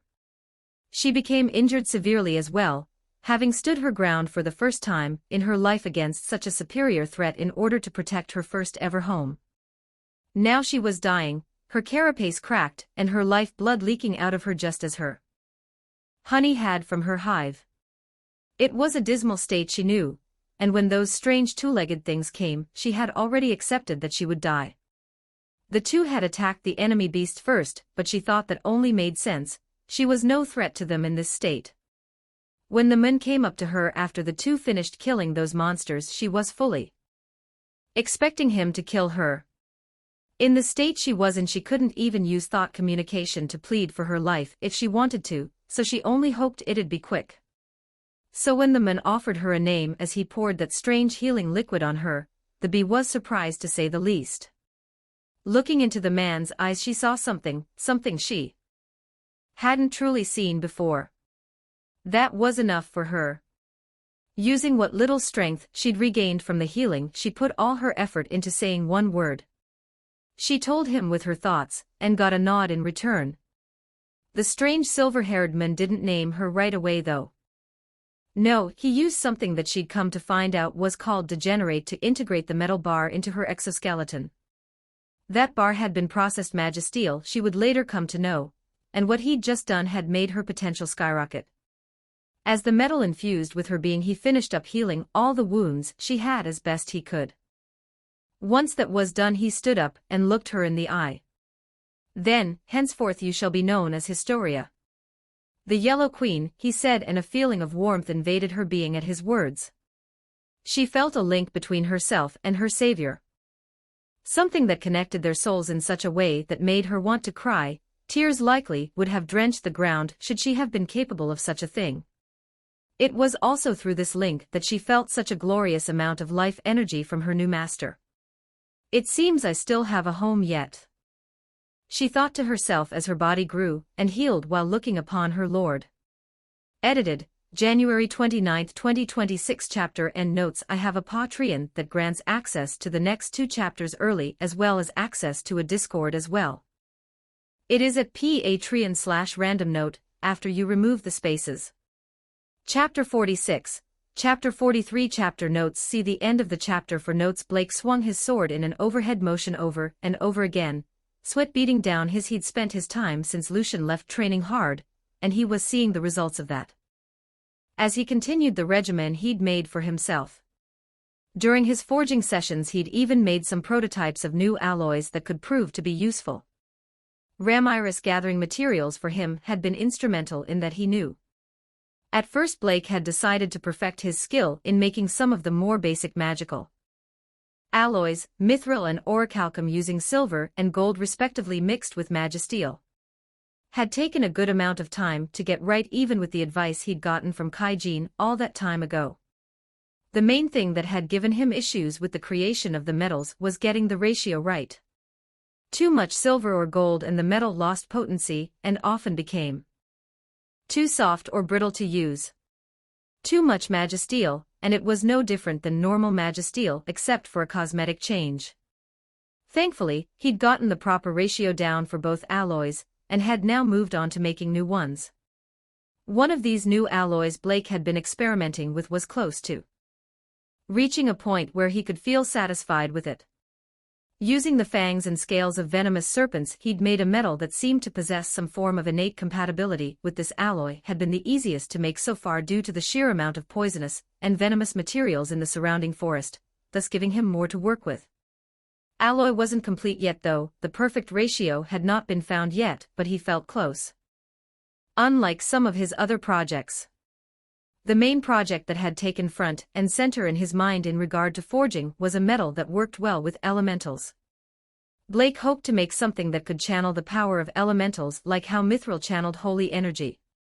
With something like that it could massively increase his ability to utilize his bonded elementals in combat. He felt perhaps the redhead could make swords that Yami and Hikari could enhance for devastating. That project was slow going for now though, but the young hero-to-be had hoped that he'd get it down before the battle to come.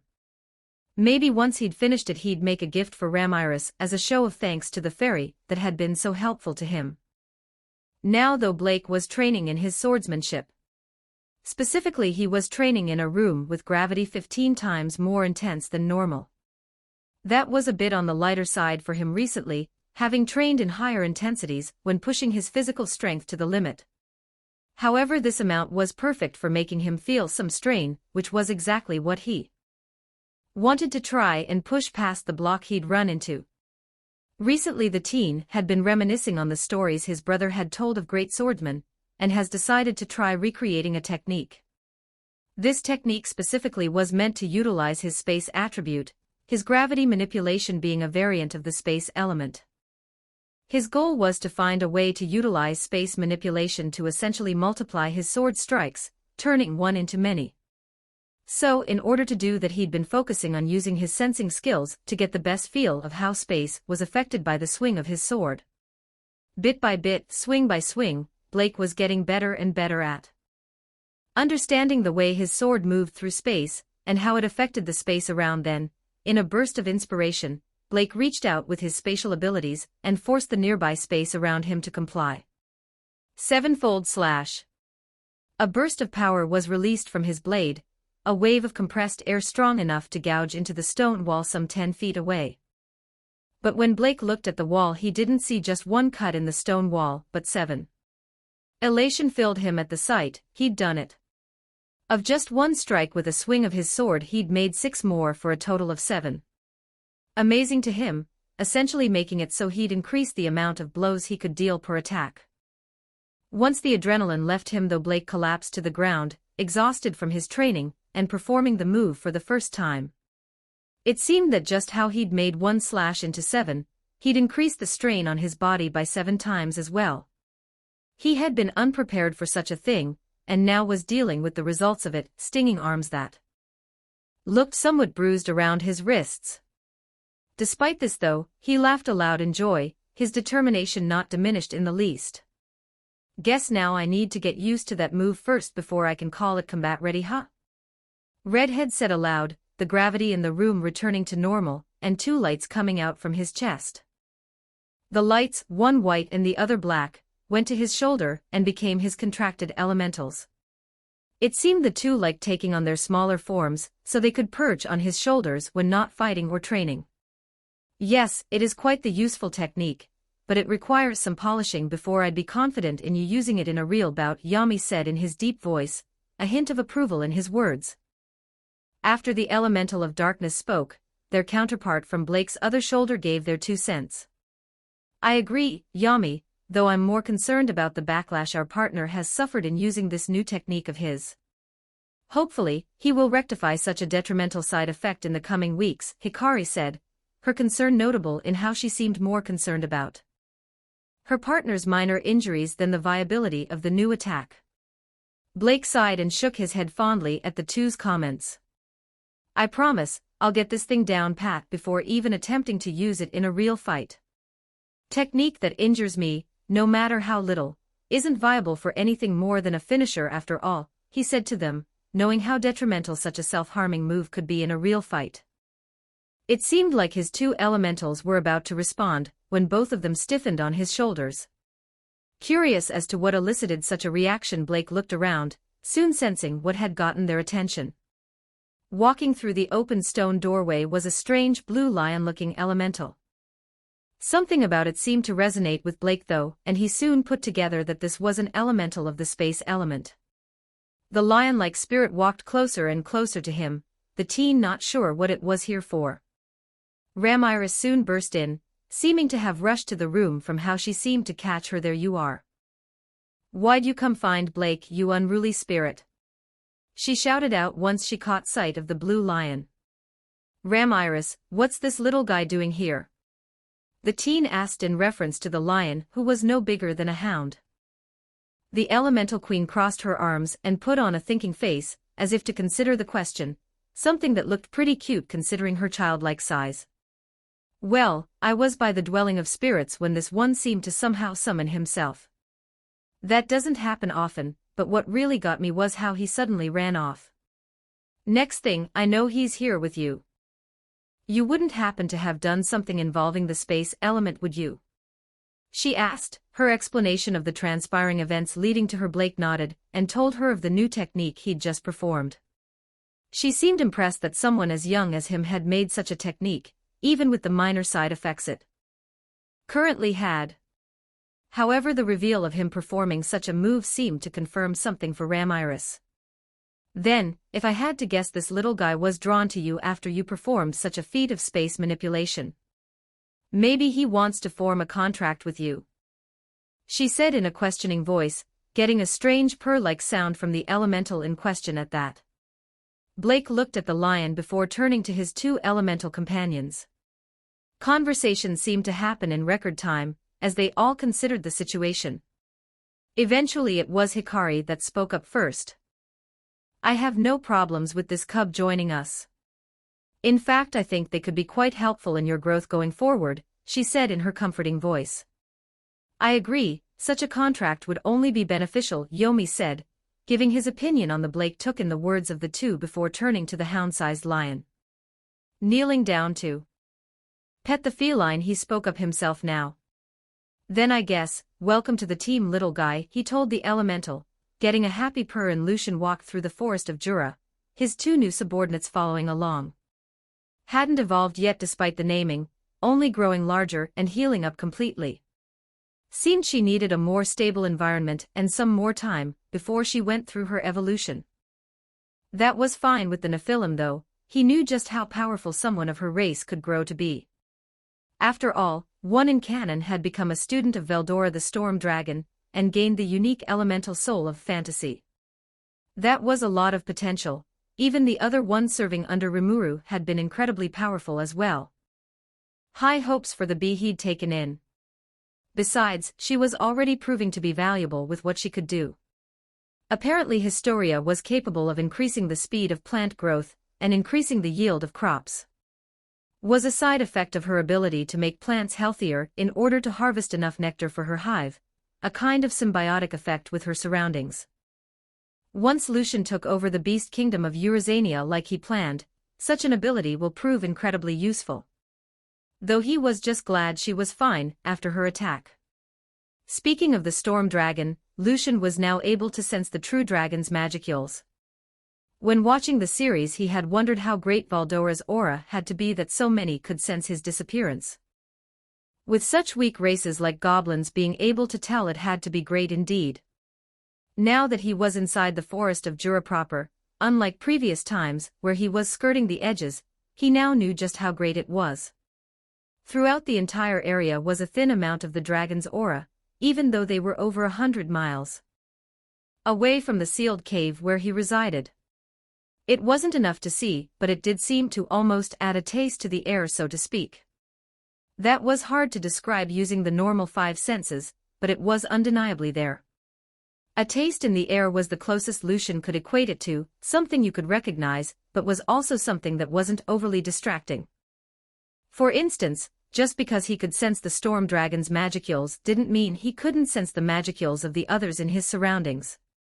It was through sensing his surroundings that Lucian suddenly felt a great sense of fear in the nearby animals. All of a sudden they all started to run in the same direction with something other than the fear he could sense from their magicules. Something that told him they weren't just running away from a threat, but were running towards something that would serve as protection. The strangest thing about this, however, was the similarity in all the animals. They were plant-type magic beasts. So Lucian had his group follow them in order to see what was. Something in him told the Nephilim that he would find something incredible when he found where these plant-type animals were heading. A feeling that would be proven correct shortly. Alice was hard at work at the desk in her room.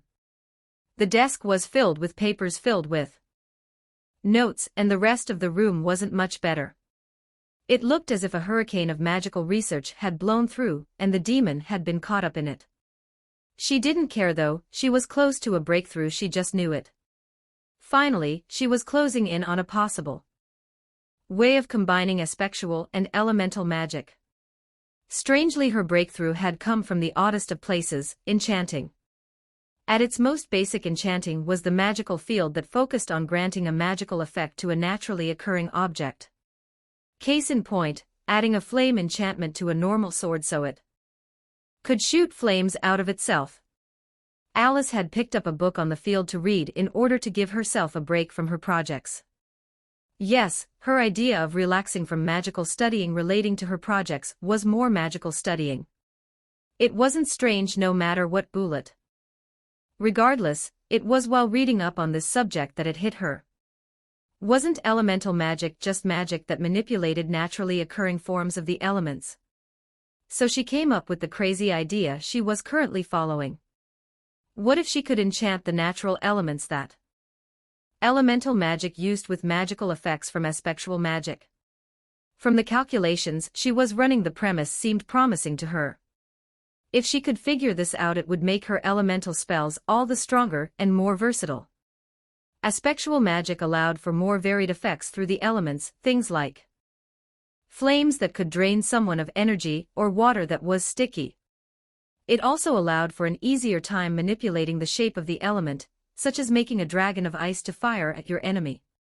Elemental magic, on the other hand, used the real form of the element, making it impossible to add any additional effect to it and harder to change its shape. While something like a basic ice spear was possible, an advanced elemental construct was incredibly difficult. However, elemental magic was still powerful due to one thing: the naturally occurring form of an element was always more powerful than a magically created form of one. This could best be seen when two near identical spells using the same element, but belonging to two different types of magic met. Should a fireball spell cast using aspectual magic met a fireball cast through elemental magic of similar power, the elemental magic version would win out every time. So potentially giving the more powerful elemental magic the same versatility of aspectual magic would be a game changer.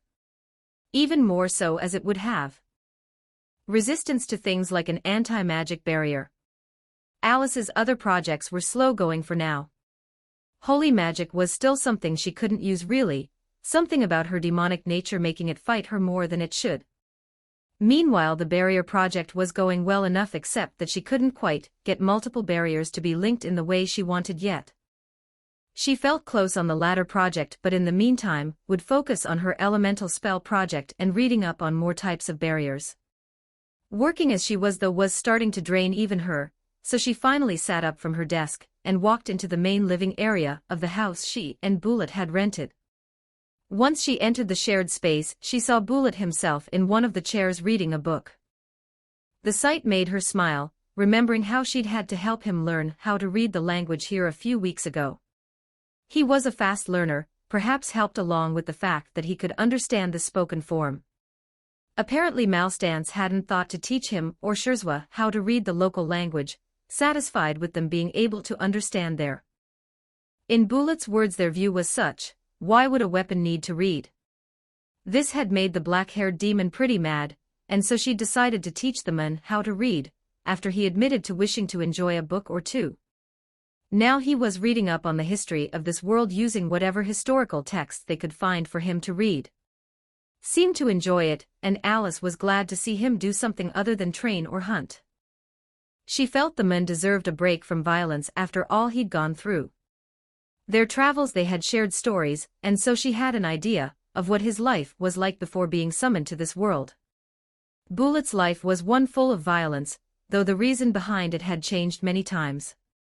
First he was a soldier fighting for his homeland, then it changed to him fighting to free that same homeland from the corruption and tyranny that had perverted it. He died fighting for what he believed in, or almost died at least, before being summoned into chains. Freeing him had meant more to the man than she could ever know, that she was certain of. She smiled and decided she didn't wish to interrupt the man in his reading. Moving into the kitchen, she decided to cook dinner for them tonight. The man had done a great job helping her after all.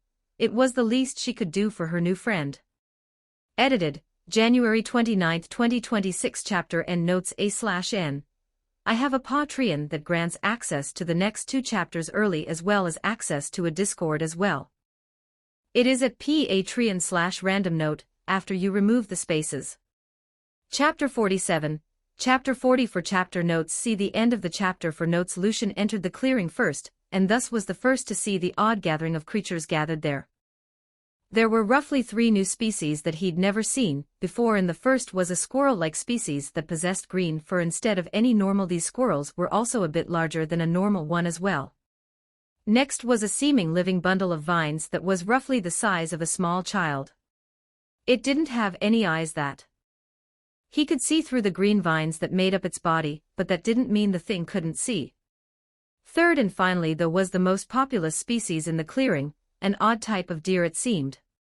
These deer had dark green hide with seemingly green grass growing along their back. Antlers he could see on the males also looked to be made of wood and had green leaves growing from them.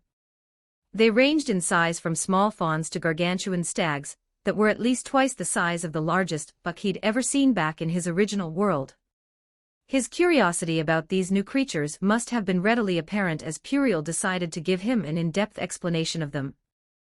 The green squirrel species is a form of mutated squirrel that has been exposed to large amounts of nature energy like what is produced by the dryads. They are known as planter squirrels as they possess the ability to increase the viability of any seed planted, resulting in more plants growing, thus offsetting their consumption of things like acorns, as for every single seed that they eat they plant 10 more. Next is the vine creature known as a bundale weed, a species of plant monsters that are made up of vines exposed to magicules. They are a weak monster race, roughly between D and D in rank due to their vine manipulation. Finally, the green deer are known as woodland deer. Woodland deer are a species of magic beast that has evolved the ability to turn sunlight into magicules through their intrinsic skill photosynthesis. They do not require any other nutrition, and will continue to grow in size and raw strength the more sunlight they have access to.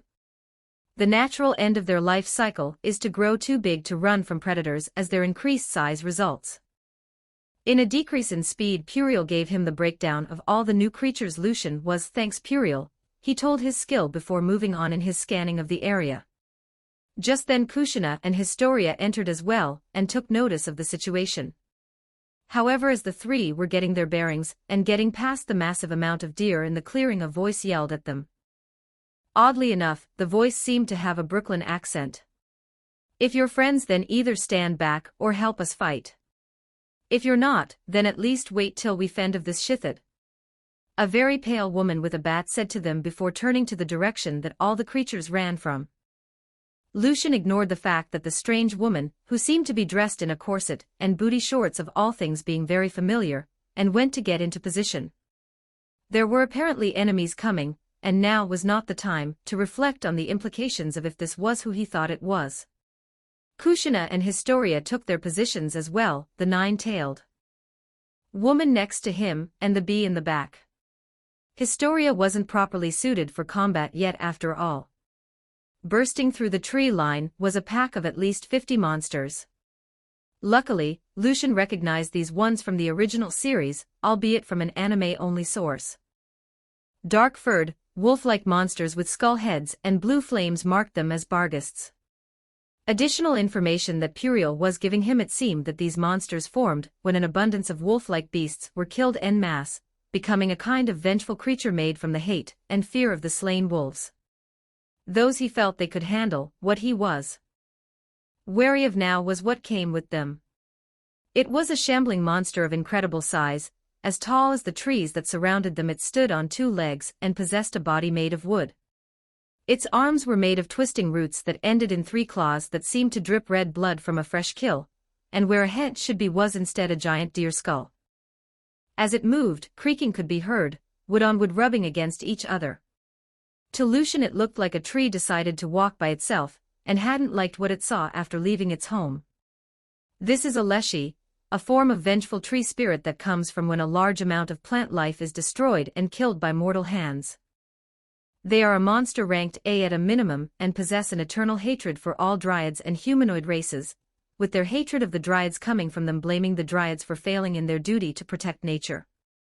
The race have an animalistic level of awareness and intelligence, more so running on instinct, and thus cannot be reasoned with. Puriel informed him, and before he could thank them a roar came from the wooden monstrosity.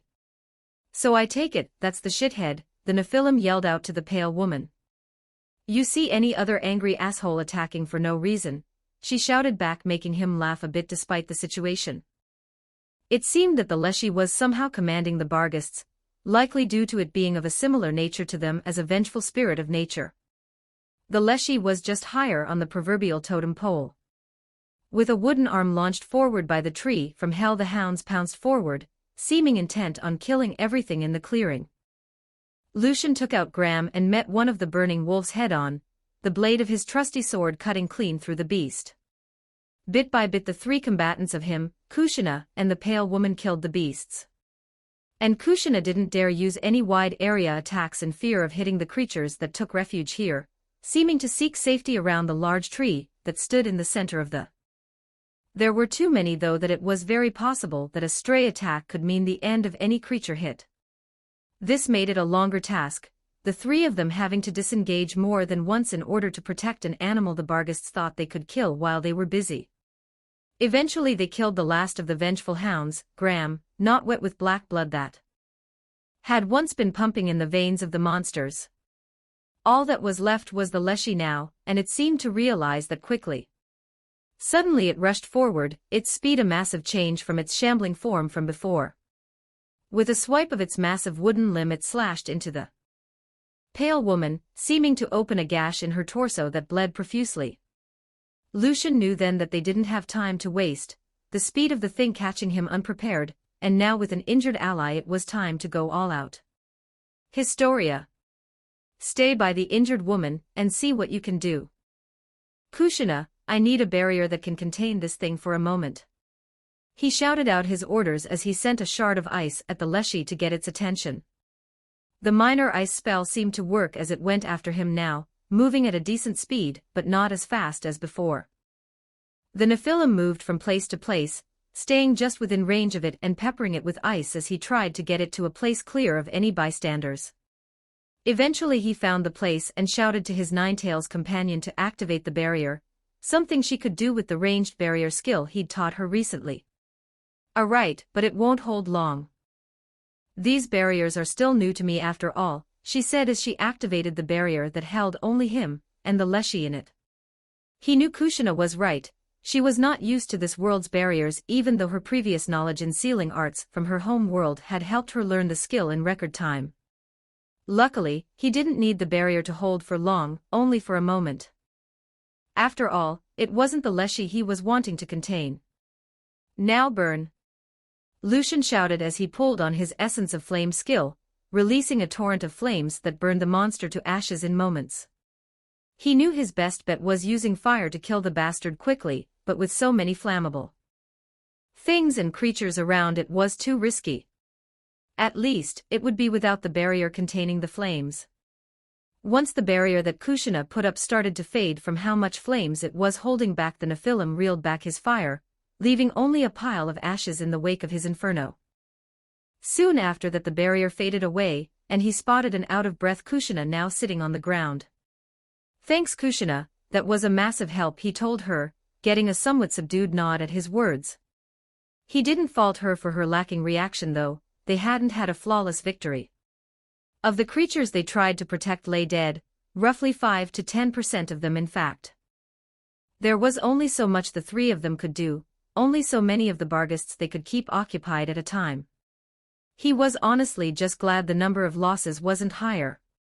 With that thought though, he headed over to their injured ally, giving the red-headed fox a pat on the shoulder in understanding. Kneeling down next to her bleeding body, Lucian took out a vial of healing potion from his storage and went to uncork it. However, before he could, a hand was placed on his shoulder, its tight grip telling him it was a signal to stop or else. "And what do you think you're doing?" a deceptively calm feminine voice said. Lucian could guess who this was, the blue and pink highlights in his would-be patient's blonde hair making it undeniable who she was. Regardless, he answered the same way he would anyone else. "I'm trying to make sure she doesn't die. I think that's something you'd like that as well," he told her, voice calm, but hinting at the fact that this new person wasn't going to be stopping him either way. It took a moment, but the hand left his person, the woman seemingly giving her assent to him continuing. With a smooth motion, Lucian uncorked the vial and poured the contents onto the pale woman's wound. In but a second the bloody gash visibly healed itself, flesh knitting itself back together into fresh unscarred skin. Lucian, satisfied at the result, stood back up and faced the green woman who'd put her hand on him. She should wake up in a few hours at most, good as new, he told her, trying not to look at the skimpy leaf-like getup she was in. "Thank you," she seemed to give a somewhat stiff if genuine smile, "for healing my Harley." It was certainly not how he expected his day to go, Lucian thought. Healing Harley Quinn, and getting thanked by Poison Ivy of all people, wasn't something many would expect, he felt. It had been a week since Alex had gained permission and funds from their sire to commence the operation. In that time Alex had their body doubles assume the identity of some less than moral traders and purchased a large amount of supplies. The supplies were to prepare the mountain base they and Surtur had set up to make it more habitable for the incoming victims of the horrific practice of slavery. This included a large amount of medical supplies and clothes from multiple settlements throughout the nation of Malstance. The half-giant himself had aided in his own way by expanding the base itself through his lava manipulation. Using the same method he used when initially forming the base to add onto it had proved to be a simple enough task for him. The progress was only sped up further with the help from the large man's new pet. When Alex had seen the giant come home with a dragon of all things and treated it like a pet, the demon wasn't sure if they had been awake for too long despite the fact that they didn't need sleep in the first place. Ignis was what Surtur had named the dragon. Apparently the beast had started off as an earth dragon that was going to soon evolve into a potential archdragon when he named it. Though, likely due to Surtur's nature and use of the element, they had evolved into a lava archdragon. The drake was now as large as Surtur in his giant form as well, though thankfully the ability to shrink down to a more reasonable size was something else the dragon inherited from the Mun. Ignis had since been incredibly helpful by hunting down large prey throughout the region that Alex then added to the food stockpile for the recovering slaves. After all this, Alex felt it was time to begin the process of purchasing the slaves and bring them to the mountain hideaway. So, after connecting through their spun web to their double in the capital city, they took control of the double that was under the right guise and made their way to the slave house. Looking through their clone's eyes, Alex saw once more the facade of the building that they. It looked like a normal rundown building that was near the unofficial border between the city proper and the slums. That was all by design though, including the buildings smaller. The place looked no bigger than a two-story home, not some massive market for illicit goods and services. But in actuality the entire building served as an entrance of sorts to the criminal element below. Walking up to the worn wooden door, the body they were in knocked in a specific pattern. Once the knock was done, a small slit around eye level for the average adult man was opened. Shifty eyes looked out, seeming to do their best to scan the double's surroundings before focusing on the body's borrowed eyes. Password, the gruff voice asked out, the second step of proving you were allowed to enter the cesspit of sin being what he referred to. I have the dead man's hand, was what Alex had the double say, and the door opened soon after the words were spoken. Walking past the burly men that guarded the door, the double made its way to the door in the. Within the building were quite a few other guards, some playing dice or eating, others sleeping or resting in their own way. Once Alex made their way to the back door, they opened it and descended down the long set of stairs. While walking they thought back onto how they had learned that password. All it had taken was hunting down a noble who used these services, not a hard feat, and spying on who was their contact. No noble would be caught dead here after all, so instead they all had someone to go on their behalf. Once Alex knew who the go-between was, it was a simple matter of applying pressure to get the information they needed. Soon enough the double reached the end of the stairs and looked out at the sprawling underground settlement that the steps had led them to. The place that housed the black market of this city was a large underground cavern, man-made through the use of earth magic and slave labor. Here was the place where every single illegal or unsightly service was offered. The place was almost a second, smaller city that existed underneath the capital. Most of the buried monument to sin was under the slums. The lack of any real infrastructure like plumbing or water wells made it ideal for the rulers of the criminal haven. There were some things found here that were also on the surface, but it was like a merchant bringing in foreign goods, and this place was the source of it all. Here there were bars for the patrons of other services, brothels, sellers of illegal drugs, and even sellers of materials that had been banned or heavily regulated by the nation. This place was most known for was its slave auctions. Different houses sold different types of slaves, be it pleasure, fighter, laborer, or other. Despite Alex wishing to buy and free all of them right now, they knew that they had to be smart about this. Not just to go under the radar, but to ensure that the refuge they'd built would be sustainable under the weight of the needs of so many. So, with this in mind, they walked into the house that sold laborers. Hopefully, they would have some skills that would make the rocky fortification more habitable for the future slaves. As they walked into the establishment, they passed an armed guard bearing a crest on there. The crest was of a spider with 8 eyes on a web. That was the crest of one of the 3 families that owned this underground market. The fact that a family responsible for such terrible things using their creature as their sigil made Alex quite angry, truth be told. So the fact that the guard tripped on his way to inspect the merchandise, due to a thin string attached to his foot being pulled, gave them great gratification. I will free as many as I can before the war, and once the war is won this place will be but a distant memory once Blake and Sire are done with it, they thought with a smile as they went to the teller up front to get a number to bid with. Edited, January 29, 2026. Chapter End Notes. I have a Patreon that grants access to the next 2 chapters early as well as access to a Discord as well. It is at Patreon/randomnote, after you remove the spaces. Chapter 48, Interlude 3, Around the World 2. Chapter Notes. See the end of the chapter for notes. Carrion sat on his golden throne, thinking on the state of things as well as the past. Lionman had experienced a good bit in his life, having lived for centuries now despite his youthful appearance. In those hundreds of years he'd learned quite a bit, he'd like to think. One of those things was that the world always had a way of surprising you.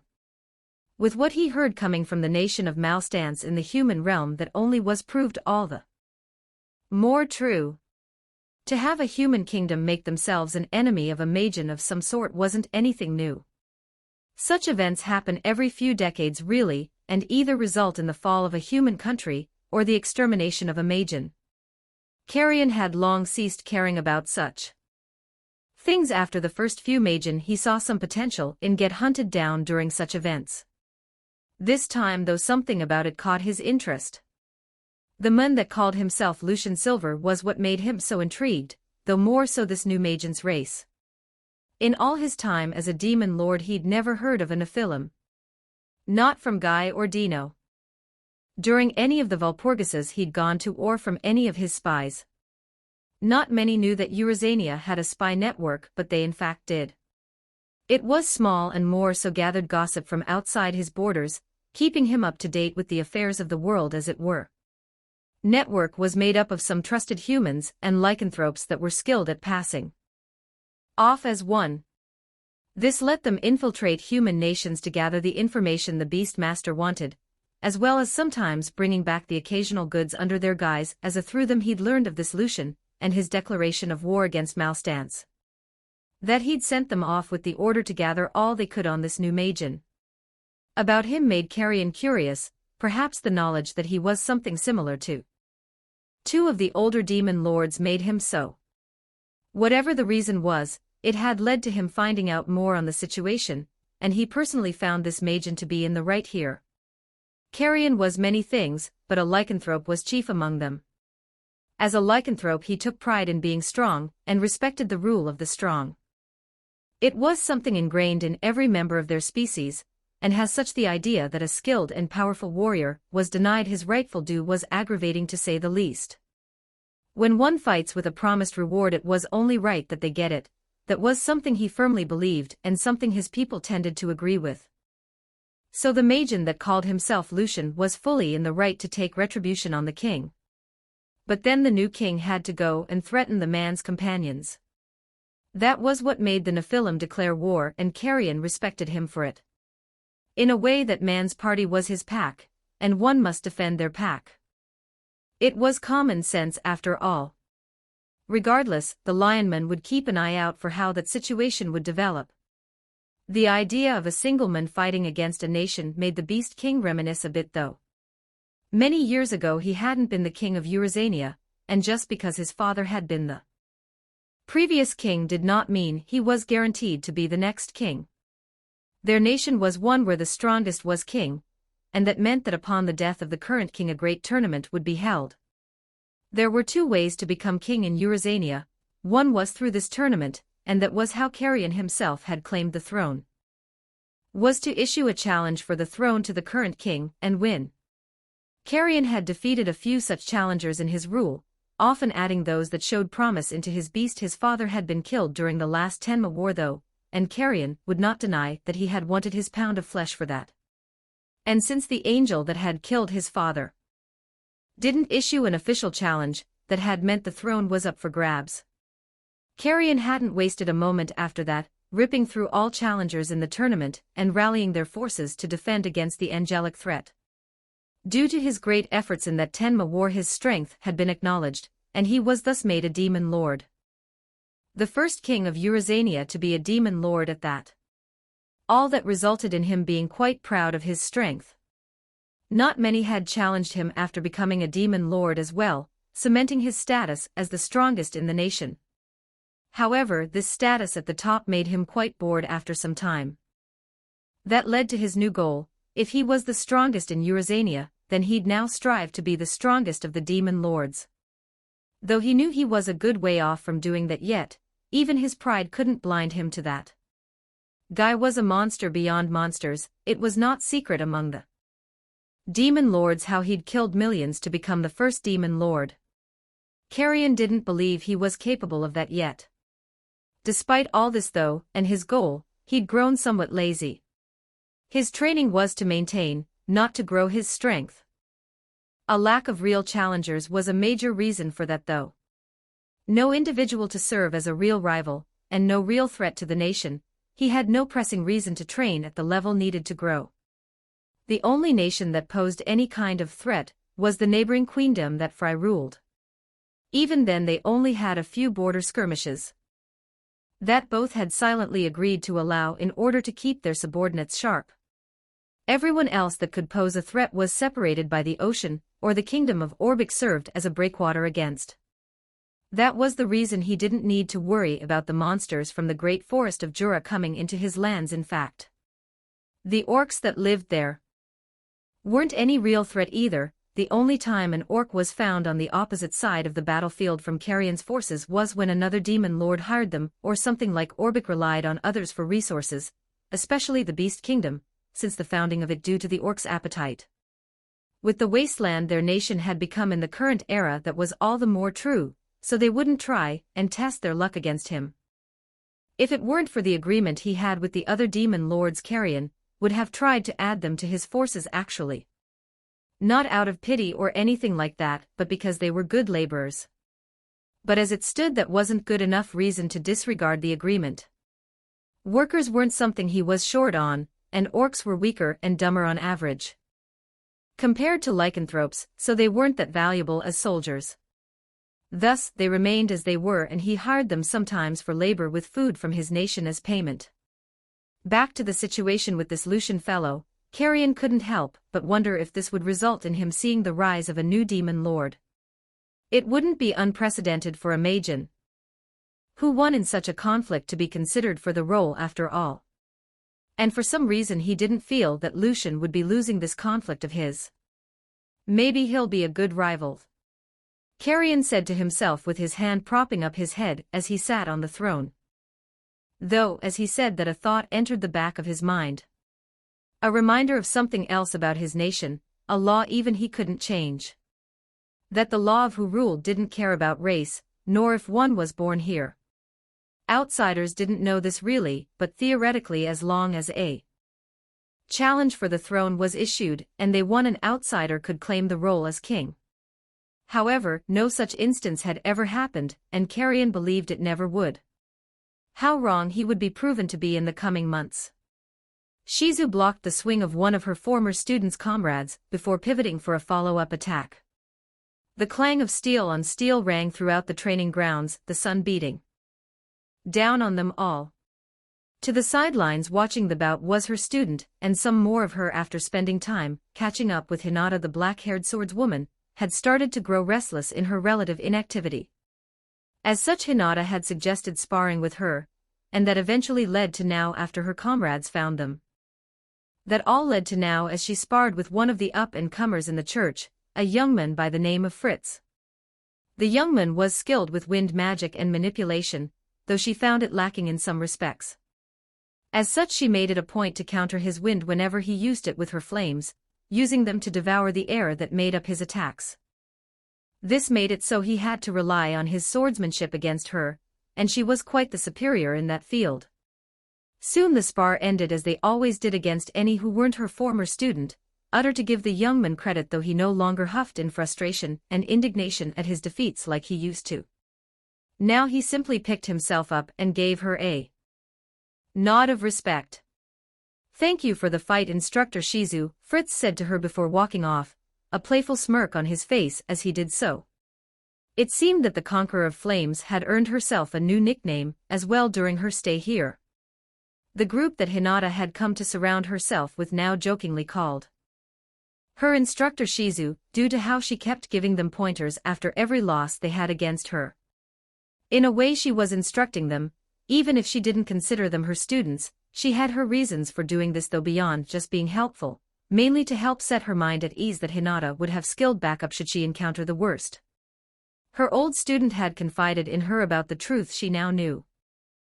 Who the emperor of this land really was, and the identity of the god Luminous. Apparently Hinata had gotten permission, oddly enough, to clue her in. Before that her student had seemingly kept some distance, and looked pained due to that.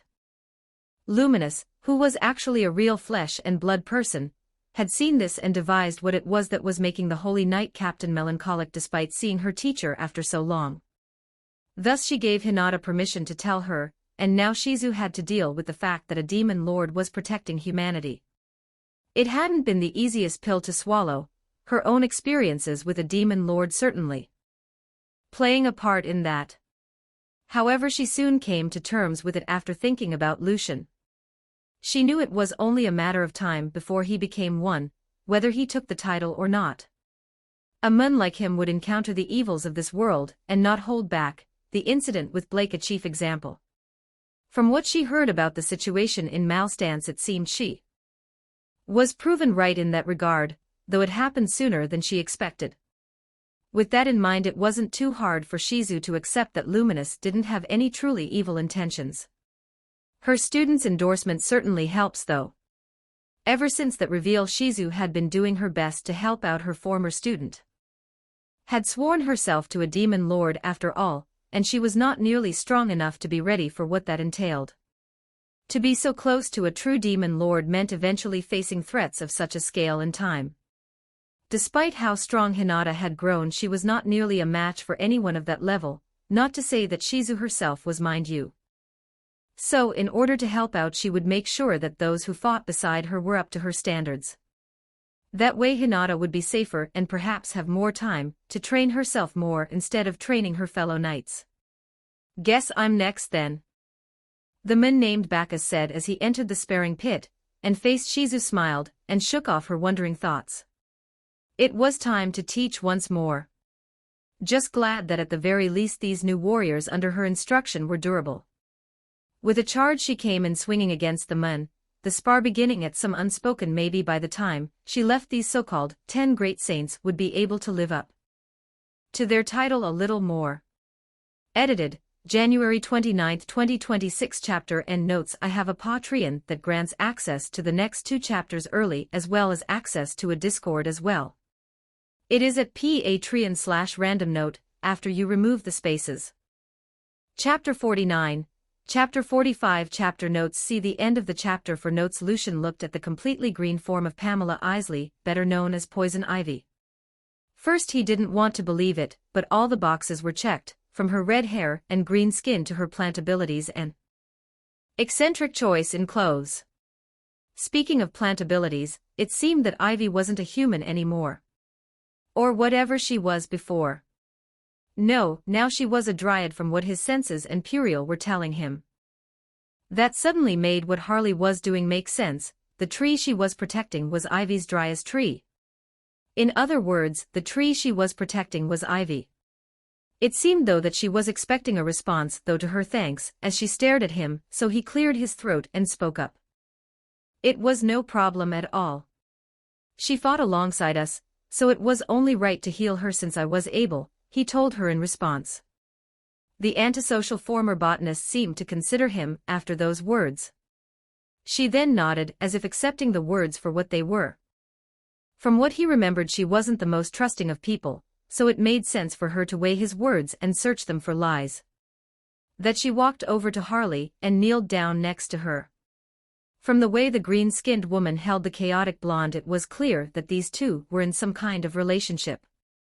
That helped make Lucian a bit more at ease with the fact that Haley Quinn was typically the versions of her that were in a relationship with Ivy were away from the Joker's influence, thus making her more likely to be the anti-hero kind of Harley than the villain kind. The last thing he needed was a crazy clown with absolutely no morals running around. So I don't mean to be rude, but I have some questions if you don't mind. The Nephilim asked her. Very well, Ivy began, ask your questions. It's the least I can do for saving Harley. Lucian breathed out a small sigh of relief that she was being so cooperative. Thank you. My first question is this, are you by chance a woman known as Poison Ivy from the city of Gotham? He asked, and from the widening of her eyes it seemed his last hopes of them being some kind of really dedicated cosplayer were dashed. Standing up after gently laying Harley's head down on her own roots, Ivy stared him in the I am, is that a problem? Actually no, how the hell do you know that? This should be some other world from what I've seen, so how the fuck do you know about me or Gotham City? Asked him, looking almost like she was preparing to fight him after finding out he knew more than she had expected about her origins. Lucian held up his hands in a gesture of peace. I will fully explain if you would give me the chance, though it may seem a bit unbelievable to you, he told her, and sat down on the ground some distance away from her. Ivy adjusted her position so that she was now sitting with her legs folded under her and Harley's head on her lap. She stroked the hair of her girlfriend and looked him dead in the eye. After a moment of consideration she nodded and gestured with her hand for him to go. So, as I'm sure you know, this is another world. Lucian went on to explain more about this world and the phenomenon of otherworlders. He then went on to explain how he was from a world where the one they were currently in was but fiction. How he woke up and had been preparing for what threats this world held, in particular the upcoming war that was to happen within the next decade or two. A war that his nature would not allow him to remain out of no matter how much he wished. After giving her the rundown of all that, Lucian then explained how he had encountered others who were not native to this world that seemed to come from other worlds he once knew as stories. Kushina was helpful in confirming the veracity of his claims, telling the plant mistress how he seemed to know things about her world that would otherwise be impossible to know. Took all this in and came to her own conclusion before he outright stated it. So you're saying that you know who Harley and I are due to us appearing in one of these fictional works from your world, she asked, already knowing the answer. It wasn't a hard conclusion to come to from what he had said, plus back when she was Pamela she had gotten a PhD. While her chosen field was vastly different than what the topic of the multiverse belonged to, she still was aware of the theory. Beyond that, though, she was just a generally intelligent person, so was Harley, to be honest, despite what many may think. So this omniverse he spoke of was something she could understand quite well. Own reality being fictional in another was not inconceivable to her. Yes, that's exactly right, he told her, the Nephilim not hiding anything from the woman. She was glad that Lucian seemed so forthcoming, although she would normally find such behavior incredibly suspicious. But if he knew her as well as she thought he might, it made sense to Ivy that he'd pick honesty when conversing with her. Poison Ivy had a known reputation in Gotham for detesting being lied to or manipulated, one that she could only imagine any story featuring her would make all the more clear. With all this in mind, though, she had some questions for the Mun. All right, I can believe all that. What I don't understand is why you seem so hesitant when speaking of my home reality. Ivy asked, having noted how he seemed almost scared when speaking of her universe. Lucian seemed to contemplate how to answer that question. He weighed what to say and ultimately came to one decision on what to say.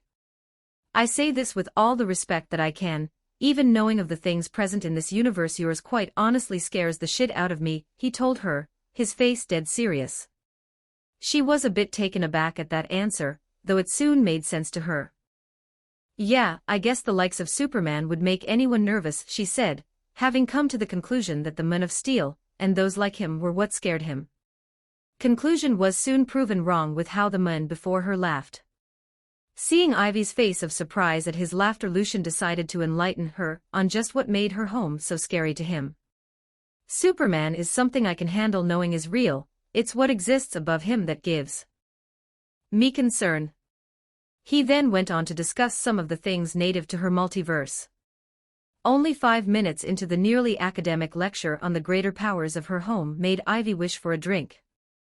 The moment he started going into the likes of Lucifer Morningstar, and the endless, Ivy started considering if she was lucky to have come to this whole new multiverse. It was when he mentioned the green that she'd had enough. What the fuck was all she could muster when she heard about the apparent multiversal force she was possibly connected to. The look of understanding and shared pain the others wore didn't make her feel any better. It had been a month since Alfred had set off with Shurzwa to the border of the Badlands, and he felt that it had been spent well. The white-haired demon was now stronger than ever, now pushing the limits of his current race of archdemon. Shurzwa was also stronger now, having been pushing his limits against powerful monsters for some time now. That seemingly combined with the higher magical density in the air, and monster meat he ate, was pushing the former bartender past the limits of his own race.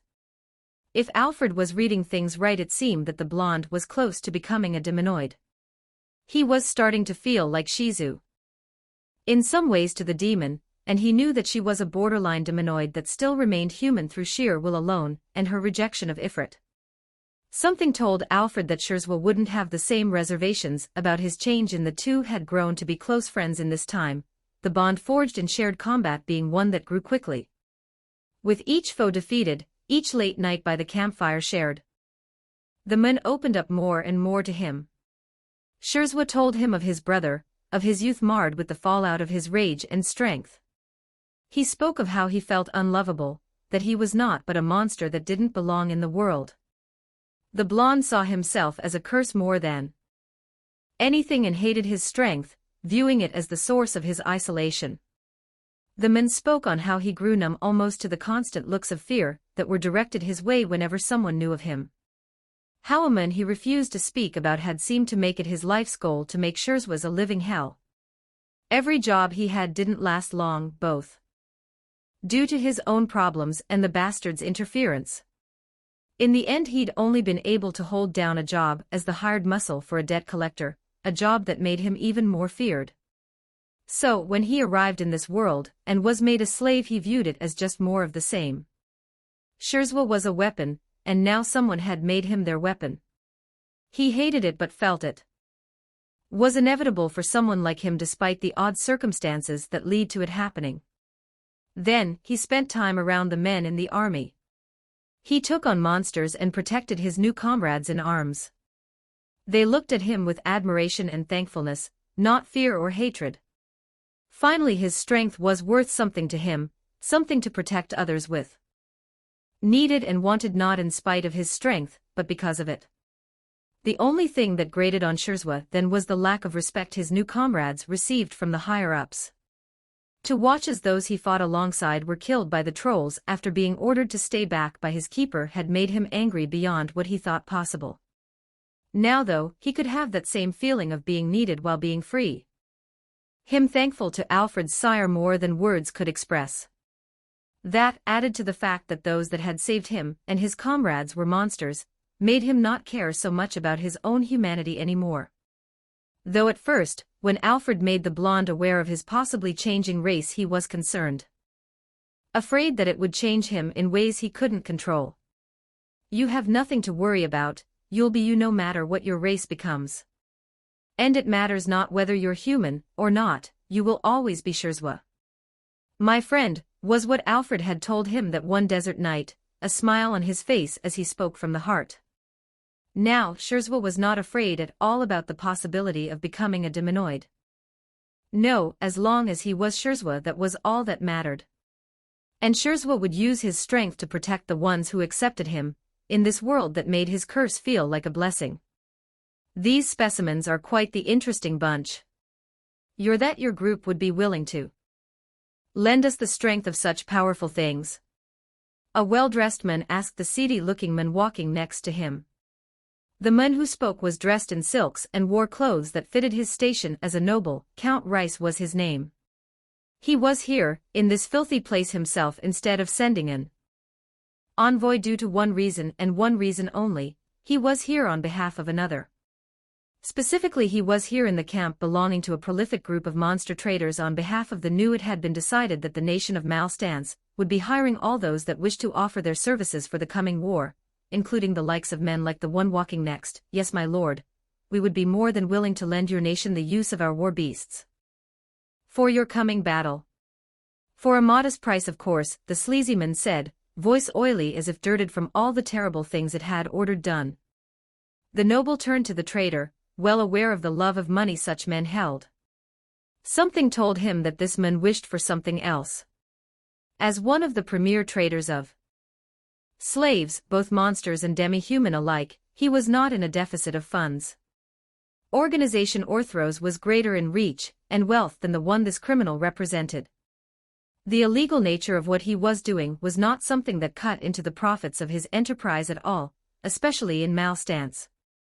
It was an unspoken rule in this nation, after all, that the law against owning slaves only applied to those not of the higher class. Reese knew of several fellow nobles that owned slaves both inhuman and human. He himself had a few demi-human slaves under his ownership, for various purposes. War salves, however, were not something the nation had really interacted with, the potential gain outweighed by the possible retribution of the king. Of course that retribution was not for any moral hang-ups against the owning of slaves, but instead the potential that they were forming a force to challenge the crown. Regardless, they were now in a situation that required them to stack their deck as much as they could. What would this price be, my good men? Rhys asked, having come with the exception for such a thing to be asked, and having been given a list of things to offer or allow for negotiations with the group. Normally they wouldn't be willing to offer anything but gold to the likes of these men as a point of pride. Though things were far from normal in this conflict. Mainly the fact that their men were no longer reliable in the eyes of the state. Many of the soldiers under them spoke quietly of discontent at their new king's orders. The stories told by those that fought against the troll general had spread with the nobles unable to stem them. Thus now many among their army and citizens felt less than willing to give their all for the cause. So, fearing the possibility of dissent or mutiny on the day of the battle, the choice had been made that those whose loyalty could be bought were more reliable. As such, the current plan was for around half the forces brought to bear against this Lucian. Silver would be those gained through coin or otherwise. Just in case, of course. Though most of that coin was in the form of IOUs and promises of a share of the recovered treasury. Well, my organization spends quite a bit on keeping under the notice of the countries we sell as such. Finding a more permanent place to hold our headquarters has been difficult for us, the seller of monsters said, and Rhys knew then what the man was asking for. So you wish to set up shop in Malstance, is that it? I can assure you that no forces of our nation will bother your operation should you lend us your aid in the fight to come, the noble said, coming to a stop in front of a large cage, and holding his hand out to the trafficker smiled a cruel smile that showed off his crooked and broken teeth. Shake of hands, the agreement was set. Now the nation of Malstance would have an army of monsters on their side. Rhys found it quite funny, fighting fire with fire in a way. Looked at the cage behind him and stared at the glowing beast within. It was a large thing, reptilian in appearance and easily a monster of a rank at least. The silver-looking collar it had around its neck ensuring its compliance, the runes engraved upon it make that possible. I will ask though that this specimen be a part of the forces you lend us, he told the seller, and got a laugh in response. Rhys joined in on that laughter, the sound of their chuckles echoing out in the sprawling expanse of cages. One cage in particular, far in the back and hidden from clear view, had its inhabitant hear the sound. The small figure curled in on themselves, wary of what that sound could mean for her. The figure in the cage was small and thin, wearing not more than a rag that pretended to be a dress and bandages on her arms and legs. It was what she'd been wearing when she was summoned a few weeks ago. What truly stood out about her appearance, besides how young she was her sliver-white hair and single horn upon her brow. That horn was why she was here in this cage, making her a demi-human, according to her captors. She wasn't sure if that was better or worse than being called a curse or diseased. Honest, Ari wasn't sure of much of anything. Edited, January 29, 2026. Chapter End Notes. A/N. I have a Patreon that grants access to the next 2 chapters early as well as access to a Discord as well. It is at Patreon/random note, after you remove the spaces. Chapter 50, Chapter 46. Chapter Notes. See the end of the chapter for notes. After telling Ivy some of the nonsense that her and Harley's native universe was home to, Lucian asked about how the two found themselves here. Ivy was initially hesitant to do so, but in the end told him their story. Apparently she and Harley had been in bed after a long day, when they suddenly found themselves in a column of light. Initially they had thought it was some villain, or another trying to get the two back in the game. Such had happened before. Worst case they thought it had something to do with Amanda Waller again. That all turned out to be far from what was happening. Instead the two former villainesses had been transported to this new world, and something had changed in them. Ivy had the most obvious change though, now having a tree for her main body after becoming a dryad. Lucian guessed that when Ivy came over, the closest native race she resembled was a dryad, and so the process of traveling between worlds resulted in her being transformed into one. From how she described it, the moment Ivy set foot on the ground her body transformed into. Ever since she had been stuck to the general area of the clearing she and Harley had arrived in, not having enough experience to send her projected form too far from her body. Harley, on the other hand, had a far more advantageous change occur in her. No matter how much the two had tried in the past, it seemed that whatever seed the Joker had planted in her head had remained. This had resulted in her having to fight off his influence in her mind near constantly, though it was easier the more time spent away from the mun. The mad clown always came back for what he considered his. Now though, ever since coming to this world, it was as if the damage he caused to her mind was lessened to a great extent. This had made the two incredibly happy, though it soon became overshadowed by the danger they found themselves in. Not long after their arrival to this world, they had been attacked by the Leshy. The two had done their best to fend the monster off for the past few weeks, and had done well in that time. So well, in fact, that the more plant-aligned creatures around the forest started to come to Ivy's clearing for protection whenever an attack happened. The two women had taken a shine to the little critters, Ivy loving the strange mix between plant and animal that they were. However, the previous attack had resulted in Ivy getting injured and unable to hold her projected form while she rested and recovered. That had left Harley by herself for a few days, eventually resulting in the situation that Lucian and his companions came across. "I'm sorry that your introduction to this world was less than stellar. I am glad that we arrived in time to help out, though," the Nephilim told her after hearing her story. He was honestly surprised at his luck in finding otherworlders like this so easily. First with Kushina and now with the two Gotham women. It made him wonder if he had some kind of luck-based skill of which he was unaware. You do not currently possess any skill that would result in an alteration of the phenomena known as luck. All the events that have occurred have done so using your own luck, as far as all scans can tell. Puriel chimed in at those thoughts, though Lucian couldn't help but feel the skill was being a tad sarcastic. Despite the sarcasm, he was glad to hear that from Puriel.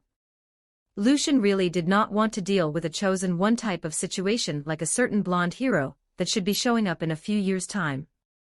That and anything that affects luck tends to affect it both ways. At least from what he knew of fictional abilities that are related to luck. After Ivy finished telling her story, it seemed that her partner had rested enough. Grumbling, Harley woke up and opened her eyes, staring into Ivy's first thing. "Ah, not that I dislike waking up with my head on your thighs, Red, but how am I not dead right now?" the pale woman asked, her voice tinged with confusion at her continued existence. Once they had explained everything to Harley, including Lucian needing to go over the omniverse theory once more, she seemed to understand it all well enough. Girlfriend, she also was an accomplished academic before her stint as a criminal. Her head more clear than ever, her intelligence was all the more present. Wrapping her head around possibly being fictional in another world wasn't that difficult for her. She also didn't have nearly the amount of existential crisis that others would normally have at the information. "I've seen enough shit in Gotham and listened to enough insane ramblings in Arkham that something like this doesn't even fit in my top 10 most crazy things I've experienced. It's like that town is cursed," she said when Lucian asked how she was taking it so well. Lucian began to say, remembering how she was actually quite right in that assertion from what he remembered. In some canons, the city was home to a literal piece of the god of evil after all. To say that the city of Gotham was cursed was honestly a vast understatement. From Native American burial grounds serving as the foundations, Lazarus pits in the sewers and affecting the drinking water, and all the magical bullshit, Gotham was the city where the DC writers decided to put all the most evil things. All that supernatural stuff combined with the various chemicals like fear toxin, Joker toxin, and venom that was found all over due to the actions of the Bats rogues in both liquid and aerosol form. It was a recipe for a powder keg of awful. "Don't, pretty boy, I know that it probably is. I've been around some magical crooks before that couldn't shut up about it," Harley told him while putting an accusing finger at him in a manner that told him to keep quiet. Lucian shrugged at that, not wanting to get on her bad side so soon after meeting her. Made sense to him that some Gotham residents must have put some of the clues together. There's only so much crazy all being in one city that can be excused as mere coincidence. After all that though, Lucian asked if the two wished to come with him, and join him in his endeavors. The two were honestly confused at how he could offer them something like that so soon after meeting them, and asked him as such. Well, simply put, I'm not doing this for fully altruistic reasons. Ivy is a powerhouse even in your world, with access to the magic and skills of this world that is only more true. There is a war coming against foes of incredible power, and I want to stack the deck in my favor as much as possible. So having you two joining my side would be a good addition, he told them seriously and honestly. The two looked at each other, seeming to weigh what to do and if they should take this offer. Eventually they seemed to come to a decision. All right, we'll join you. We don't have any connections in this world, and from the sounds of it there's enough threats, like that wooden bastard, that we can't go out on our own for long. That said though, there is a problem, Harley answered him, and Ivy chimed in after she. Yeah, I can't leave the general area around this tree. There's no way for us to join you in your endeavors until that problem gets solved, the redhead told him, looking concerned at her lacking mobility. Lucian smiled at that before going on to explain what a dryasdal dryad was. Alex looked out at the bustling people, a sense of pride filling them at the freed men and women working towards building up their new, and hopefully temporary home. After sending their double into the underground den of depravity and crime, the demon walked away with close to 200 labor slaves purchased over the course of 5 days. This included those with skills in carpentry, stonemasonry, farming, and other crafts that would be needed. Even lucked out and found someone with knowledge in herbal healing and first aid. Young woman was taught by her grandmother about the healing arts before being taken by. She was now in charge of the medical ward that Surtur had made special for her, and would be a massive help in aiding those whose former masters hadn't been gentle in their treatment, to say the least. It had been close to 2 weeks since Alex had gotten them all up here and away from Malstans. Progress was being made in making the mountain home more habitable now, to the point they thought they might be able to rescue more slaves soon. When the now former slaves had been told they were free, the demon had borne witness to a sight like no other. Many of them had dropped to their knees with tears streaming down their faces, not a sound being made, despite that due to how conditioned they were to keep quiet. Every now and then since that day one of the freed people would just stop, tears coming to their eyes as the realization that they were truly free hit them. It made Alex all the more glad they had pitched this idea to their sire, and even more so at all the support that Lucian had given them. Due to the money for supplies and Ignis hunting down food for them all, the makeshift settlement was well supplied. The mere thought of having to scramble for food and clothes in combination to everything else made Alex break out into a cold sweat. They were made for spying and such, not ruling, and this experience made that all the more clear to them. Sadly, it seemed that they would need to exercise their near non-existent diplomacy skills even more. The reason for that was because Alex had spotted a small group of about 5 men coming down from the mountain peak. Then thing was, these men had white wings sprouting from their backs. That clued the demon in on who these people likely were, Lucian having told them about the Tengu settlement at the topmost point of the mountain range. Why the Tengu were here was something Alex wasn't sure about though. So they called for Surtur and Ignis to come to them so they could all meet this group. In the spy's mind it was better to project a silent strength, by having the 3 strongest among them meet this group rather than any other strategy.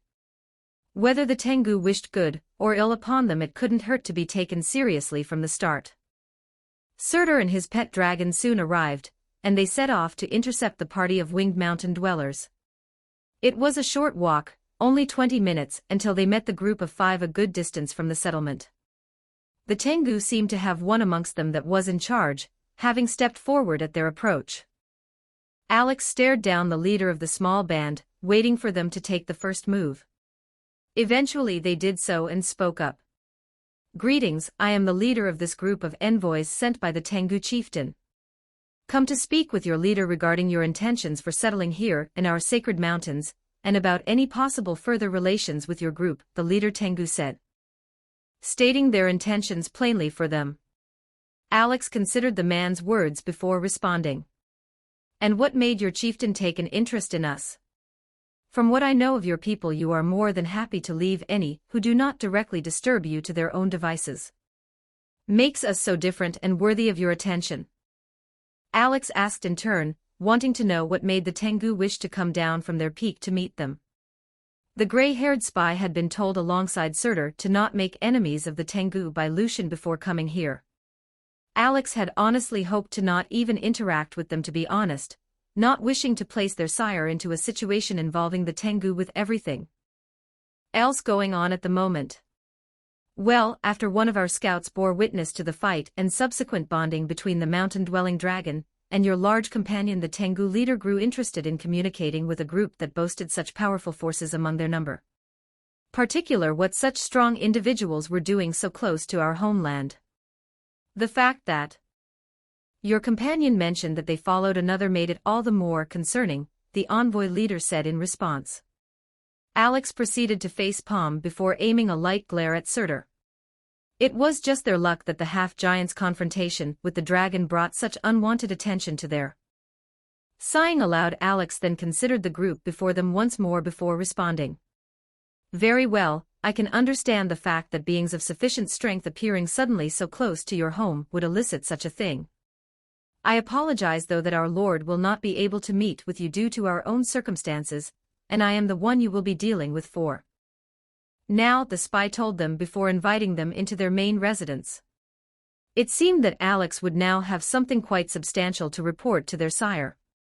Something quite unexpected. Blake struck the metal once more, hammering it into shape while keeping track of the heat.